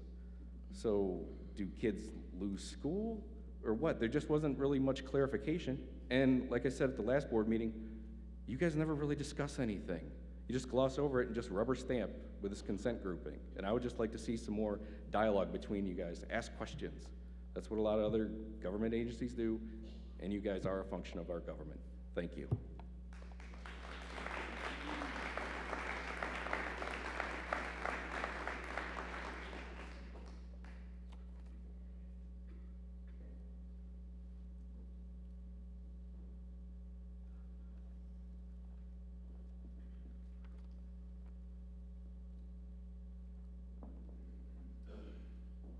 Rod Schultz, Cascade Township. I didn't come here prepared to talk tonight. I'm new to the community.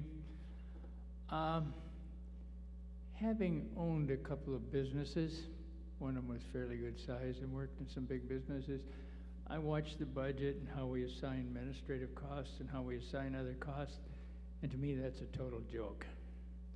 I can take that budget and assign things any way I want. And by the way, I'm not opposed to education or boards. I've sat on boards before. My wife's a retired school teacher. I started my life teaching, but it wasn't for me, so I went into other fields. But why all this animosity? There must be a reason. The only reason I can think of, and I'm not going to have my grandchildren go to school here. Perhaps you ought to call the governor of Texas and see if you could bust some children up here. They didn't want them in Cape Cod or wherever that was, and you increase your. But why don't you people care? Why would you do this with these books and things? And I'm certainly not a prude. I was in the Navy, but for God's sake, I think you should all resign, and I think you should fire the superintendent. And I don't even know him. So that's a terrible thing to say, and I've sat on boards before, and I'd probably reach over and slap the guy next to me if he said something like that. But just from what I've been hearing in the community, I know how I'm voting, and I've met a couple of the people that are running, and I think they have integrity, and I think integrity is what we're lacking. When you say, that gentleman came up here and he read it about you have the right to answer, and you don't answer because you don't have an answer, or you don't want to be confrontational. You have to be confrontational when you're sitting on a board. I mean, in the board of directors of a big company, they're buddy-buddy with the people that they hire to run a company, but they end up firing them because they're not doing their job. And from what I've heard here tonight, and from talking to people out there I've talked to, I don't think the majority of you are doing your job, and I don't say that lightly because I think I've got a kind heart, and I think anybody that knows me has worked for me or with me. And by the way, I think it's better to have one man working with you or woman than having 4 working for you. Thank you.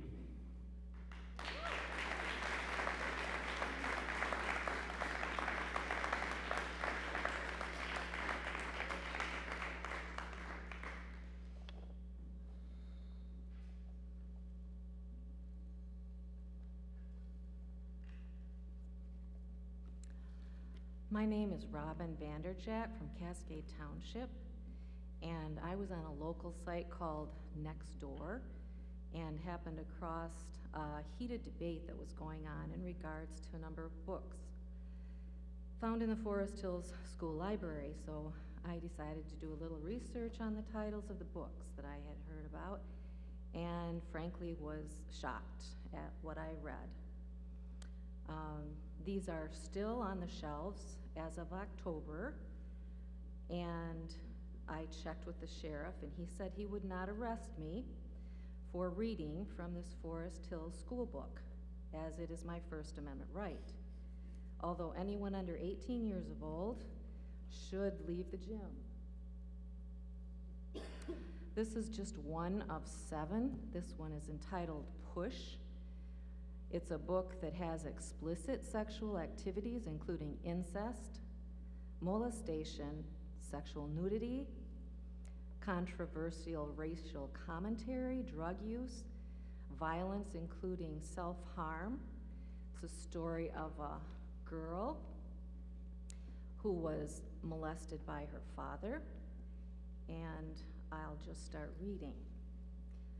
Daddy put his pee-pee smelling thing in my mouth, my pussy, but never hold me. I see me, 1st grade, pink dress, dirty sperm stuffs on it.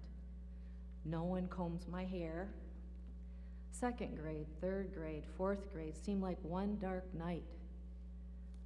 She gets pregnant and has her father's baby, and about 3 months after the baby is born, I'm still 12 when all this happened. Mama slapped me hard. Then she picked up cast iron skillet. Thank God it has no hot grease in it, and she hit me so hard on back I fall on floor. She kicked me in ribs and says, "Thank you, Miss Clarice Precious Jones, for fucking my husband, you nasty little slut." I feel like I'm gonna die, can't breathe. From where I have babies start to hurt. Fat cunt, bucket, slut, nigger, pig, bitch. He done quit me, he done left me 'cause of you. What'd you tell them motherfuckers at the damn hospital? I should kill you, she said, screaming at me. She goes on to have a 2nd baby from her daddy and says, "Is it gonna be retarded too?" 2nd grade, my cherry busted. That's when I start to pee on myself. My pee-pee, open, hot, stinky, down my thighs, splatter, splatter. 7, he on me almost every night. First it's just in my mouth, then it's more, he's intercoursing me. Look, you don't even bleed, virgin girls bleed. You're not a virgin. I'm 7 years old. I walk to my mother's room. She looks different.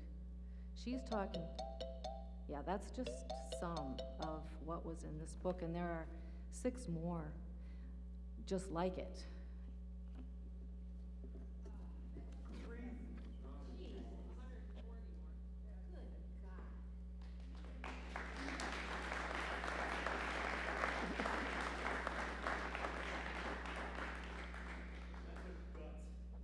This presentation is rated R for adult situations. All minors are requested to leave. Vincent Monhar, you'll find me in Cascade. This January, a Virginia court ruled an XY teen guilty on 2 counts, forcible sodomy of a minor. May 2021, the male claimed to be gender fluid without a licensed medical evaluation and access to supposed safe space. He raped a girl in a girl's bathroom. Loudoun County School Board ratified policies legitimizing the predator's trespass and reassigned him to another school where he sexually assaulted another girl. This crime was enabled by the partisan progressive school board who chose identity politics over student safety. Regarding our children's safety, it is not medically transgendered students that parents worry about. Real sexual predators actually do exist, like the one described, and can pretend to be fluid to access our daughters. Understanding who is who requires critical evaluation of individual characters and deeds.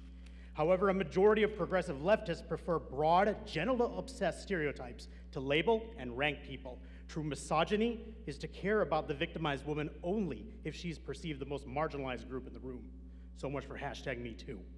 But perhaps the story doesn't hit close enough to home. So let's go to Dearborn, Michigan. 7 days ago, a large group of Muslims, Christians, and other common sense parents rallied at the school board meetings to protest the explicit pornography in the school library. The speaker specifically objected to, quote, "these sexual themes inappropriate for children," unquote. These books include Eleanor and Park with sexual slurs, The Lovely Bones with rape, Red, White, and Royal Blue with graphic sodomy, and, as you've heard, Push with incest, self-harm, and drug abuse. Rather than debate the books being non-educational or inappropriate, the opposing progressives resorted to identity politics again. Push, The Lovely Bones, and Eleanor and Park are currently in our school libraries. This diverse group of parents, inclusive of many religions, recognize the inequitable assault on their family values and their children's innocence, and they stood. We don't care if the graphic content is gay, straight, or any combination. Common sense moderate parents will oppose any sexualization of our children. So why bring it up? There's a group of progressive leftists who claim to support FHPS and hijack this moniker. Their website claims nonpartisanship. Hypocritically, they admit to being a political action committee on the same webpage, raising funds for candidates supporting their agenda. Their members and donors attack moderates on social media with intolerant left rhetoric, and despite claiming nonpartisanship, one of their endorsed candidates for school board is a Precinct 7 Democrat delegate endorsed by Kent County Democrat Society. Their PAC has the most to gain from the recent criminal defacements of non-endorsed school board candidate signs. Be wary their political messaging and their endorsed candidates, lest we vote in a partisan far-left school board that pushes children past Dearborn into dangerous Loudoun County situations. The wise will assess candidate websites, meet in person, or read official sites such as the FHPS Focus newsletter for accurate information. I have a list of my works cited that I'd like to give to the board. Just pass it to Mrs. Clements. Thanks. There are copies of the works cited available for any parent in this room who would like it. Thank you.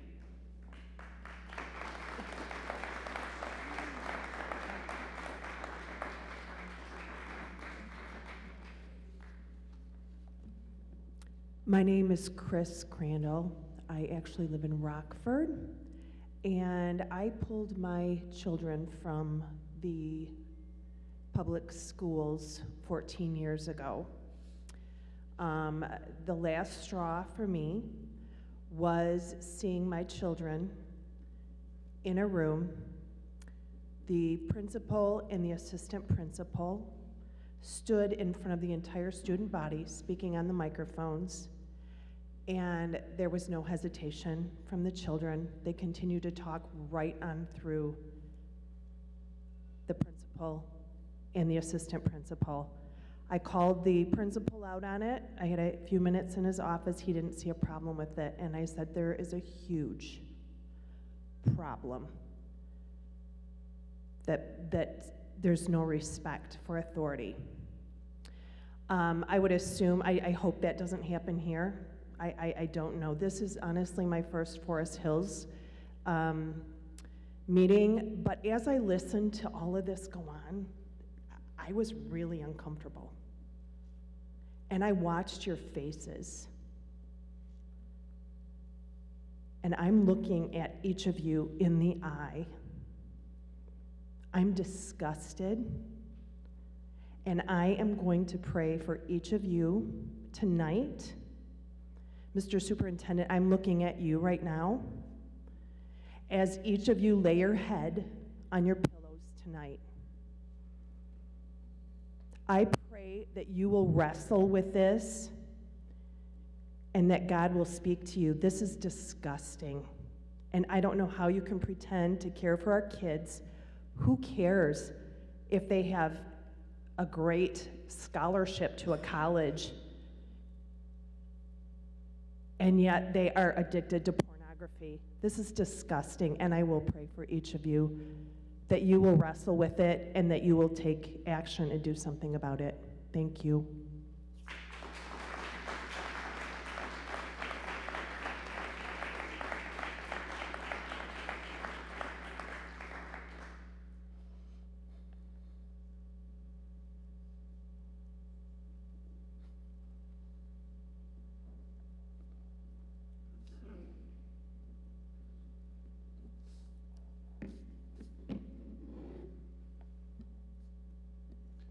Good evening. My name is Paul Doyle, and you have my address on record. I want to begin by saying thank you.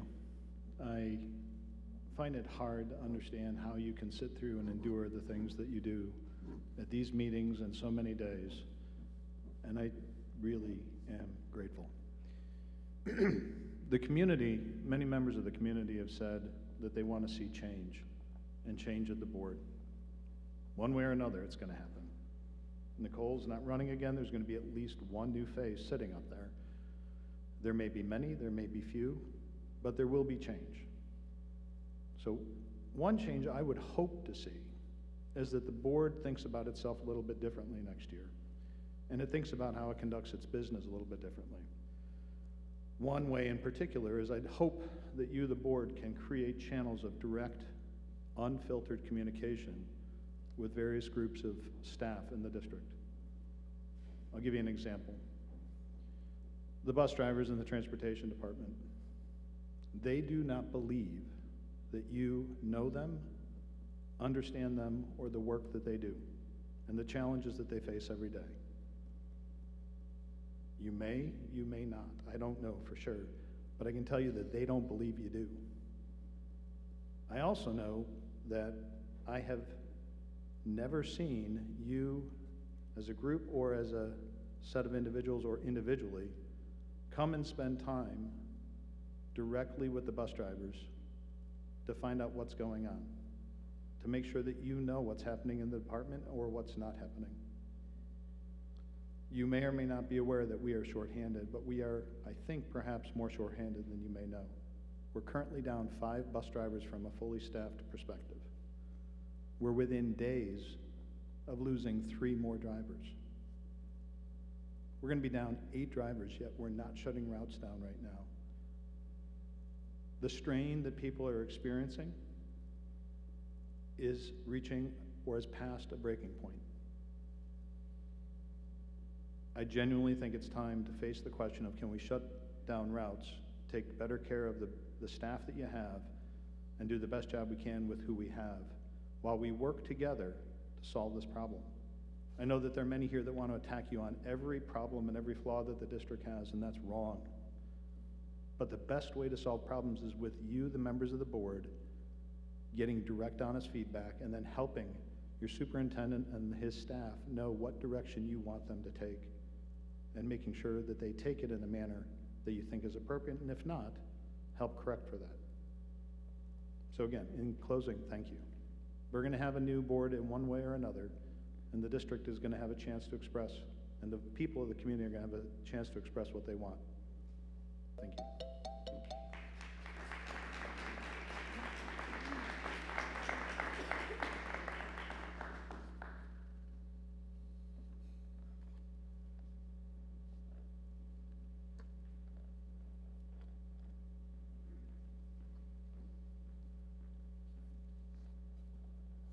Hi, my name's Art Thornley. I live in Cascade. My daughter's a senior at Forest Hill Central. So first thing I want to start off with is by thanking each and every one of you for the work you do. It's very difficult, especially after the last couple years. And just want to speak broadly about education and the fact that it's important that children are exposed to many different ideas, thoughts, beliefs, that type of thing. Education's supposed to expand our students' knowledge, bring them open to other things, other areas, challenge their beliefs. West Michigan can be a little insulated, so hearing about other areas, seeing about other areas is integral in them getting a valuable education that expands their horizons, challenges their beliefs, and can sometimes be very uncomfortable. But it's necessary for them to grow into the types of students they can be. So once again, I wanted to thank you for your service, what you do, and the difficult decisions you have to make, and the input you get from very different and variety of different areas. So thanks very much.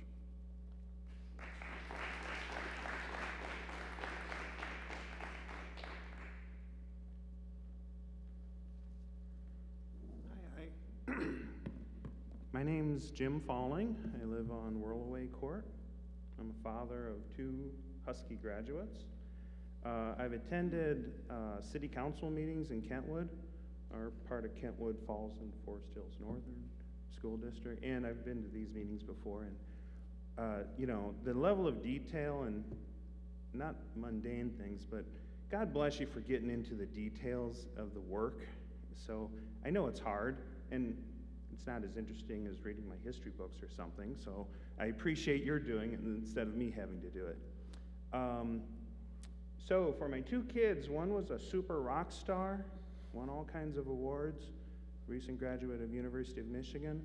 The other one had a rough patch junior year, and I wanted to thank the staff and the teachers who gave my student extra effort and probably some grace, because you know, you're treating all those kiddos well, I think.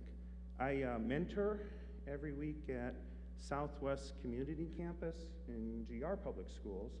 I've done that for 8 years, 6 years with one kiddo who went from 1st grade to 6th grade, and then you know, graduated to the next steps, and then now I'm on my 2nd kiddo.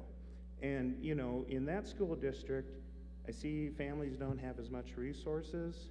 We're very fortunate here. We should be very thankful of all the resources we have. You know, just even looking at books in the home, etc. But those staff and those teachers there also are giving all of their full measure to those kiddos. So I appreciate them as well. So anyway, thank you. You're doing hard work.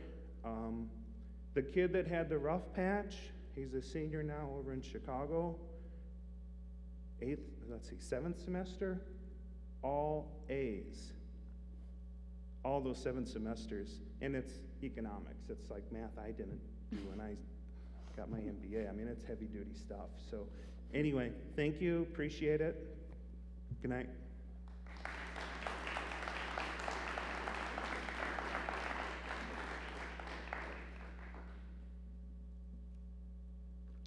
All right, any other public comments this evening? All right, with that, we have one more agenda item here, just any closing remarks. I'll open any board comments, or we'll move right to your closing remarks. Okay. Happy to. Thank you for all of the people speaking here tonight. I appreciate it very much. I fully agree with this sentiment that the public comment session during a Board of Education business meeting is not the most ideal place to have community dialogue. And I have opened my office many times to do that. I know members of our board have done that many, many, many times, and we are absolutely open to that. I've invited people who have stood at the podium and said all sorts of things to me to come in and, hey, let's talk about your differences. I am a steward for the entire community. I was surprised as I engaged in those dialogues in a spirit of collaboration, and an instance with 2 individuals came forward. Every time I met with them, they secretly recorded every conversation. Didn't tell me that. That seems to be lacking of integrity, but again, I'm willing to meet with people anytime to help talk about how we can create the best possible district for all of the students here entrusted to our care. Someone spoke about our agenda and how do we ferret that out. We do have an agenda. Our agenda is student learning. We are all about students learning all the things they need to learn in all of the basic curriculum. And our curriculum has been online for years and years and years. It's right there on our website. You can see every bit of it. And we are all about students learning all of the things they need to know to go on and learn anything else in life. If they want to be an aerospace engineer, they've got the building block knowledge and skills to do that. And our students go on and do amazing things. So our agenda is student learning. That's where we are. A question came up about professional development, and are we taking away from instruction time on doing that? We always far exceed the state requirement for instruction time of 1,098 hours of instruction a year, and We're usually well over 1,030 hours of instruction a year. And the piece on the board's agenda tonight in improving the professional development is so that we can have our instructional professional development qualify under the law, but that is not reducing us below the minimum number of instructional hours that all districts are required to provide, and we don't look at the minimum. We're way above that and don't want to sit there at the minimum level. In terms of books, so the reason we have books in our schools is we want to cultivate a love of reading in all of our students. That's the purpose. That's the why that we have books in our schools. We want to cultivate that love for reading. We want students to extend their learning through reading, and we have over 250,000 books in our schools. We do go through every year a weeding of our books, books that aren't checked out, books that really don't have an interest or relevancy. What we do administratively is to make sure that our books and the books that we teach are aligned to our curricula. Now, in terms of what we've seen across the country, which has been a piece of raising questions about passages that are in books. Of the small fraction of 1% of the books that people have concerns about, we've invited people to come in and let us know if there's any book that your child has had access to that you think is not appropriate, to let us know. We have a process for reviewing those books and even removing books. We've not had anyone take us up on that process, but we're perfectly willing to collaborate with our entire community on that. I would also say that we all, as adults in our community, teachers, parents, family members, community members, have an obligation for our students to help understand and raise our kids with great character. Someone spoke about integrity tonight. We are all about that, and all of the work that our teachers do and our staff members do with kids each and every day. But we know that with 250,000 books, and 250,000 books are not reviewed and have not been vetted prior to purchase by this board. That's not how our process works. But what we've done is we've said, how do we make this better?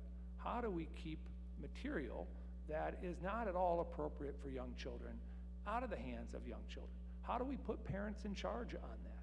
So, for instance, a book that was published over 50 years ago by Toni Morrison, The Bluest Eye, has some really adult passages in that book. That book has been in the district's collection, even though it was published 50 years ago, over 25 years it's been in our collection. And the reason why, because I asked, why is that book in our collection?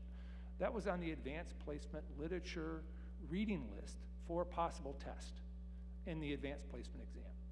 We've never taught that book in our English language arts classes, but it has sat on our shelf, not checked out.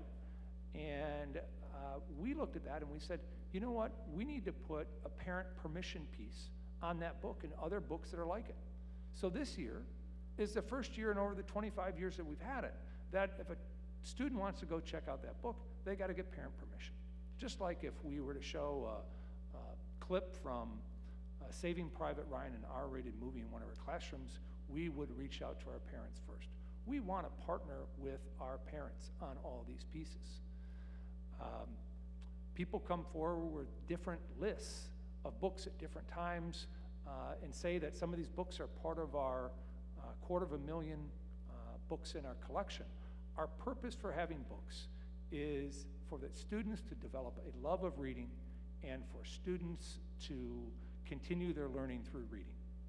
The purpose of having books is not so that we can surprise parents and present salacious material to students, or to somehow surprise parents and undermine what it is that parents are trying to teach in the home.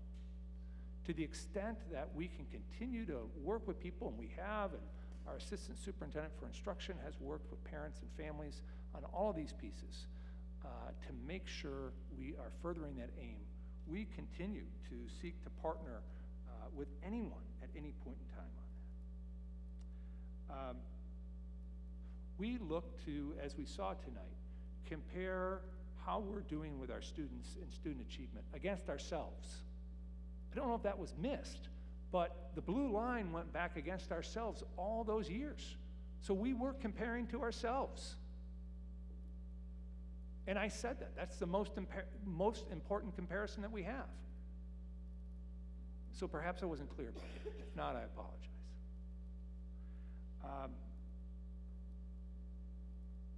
Just looking over our notes here.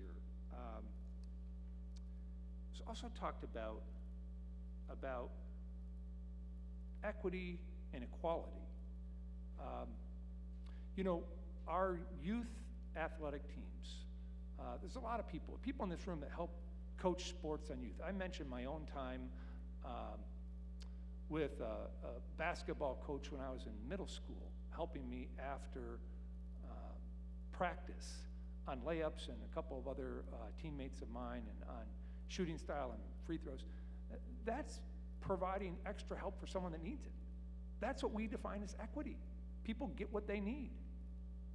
Every student didn't need to stay after to do the additional layup exercise. So when we have a student who's struggling with math, our approach to equity is to say, here's a tool that can help you. Maybe not all the other classmates need help with dividing fractions, but you do. So how do we do that? And how do we empower our staff to do that? That's what we're trying to do, is to help all students achieve their individual potential. So what we're trying to do there with equity is remove barriers. Instead of what some have said is equality, which is one size fits all.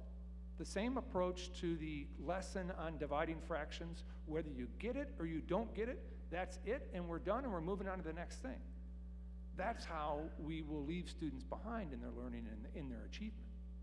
So our approach to equity is to making sure that every student gets the knowledge and the skills and experiences to go on and direct their own learning and lead to a successful life. So I appreciate, again, people bringing forward these pieces. I've had conversations month after month after month after month outside of these meetings, and welcome that at any time with people coming forward. Our teachers, our staff members work their tails off every day to see to it that our kids can be successful. That's what we're trying to do. There's not a hidden agenda.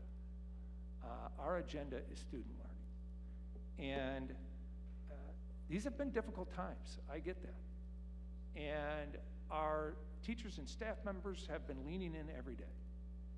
Our bus drivers are working really hard.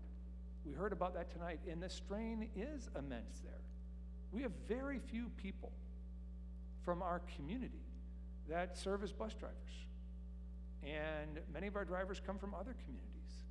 And we need to continue to work on that. We need all hands on deck to help our kids in all facets of our work. It's not a closed system. We always have had great partnership. Our mission statement says, in partnership with our community, we will help all kids attain the knowledge, experiences, and skills to lead successful and productive lives.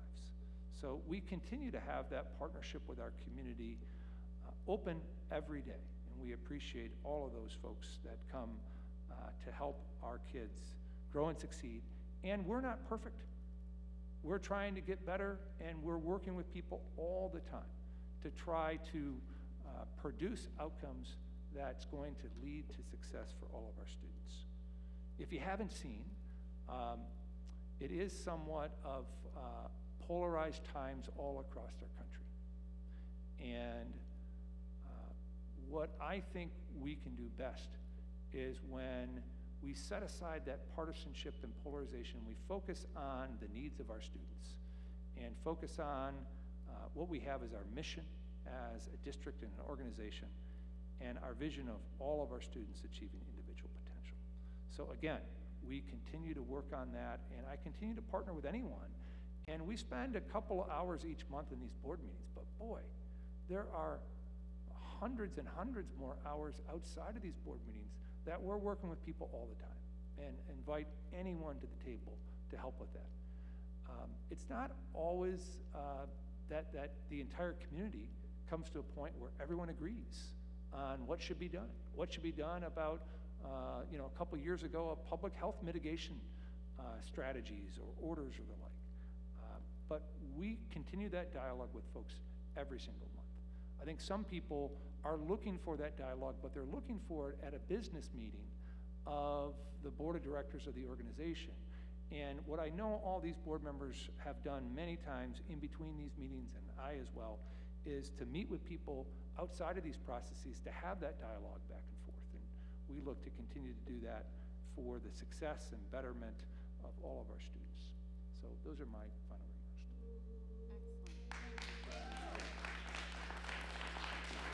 Thank you very much.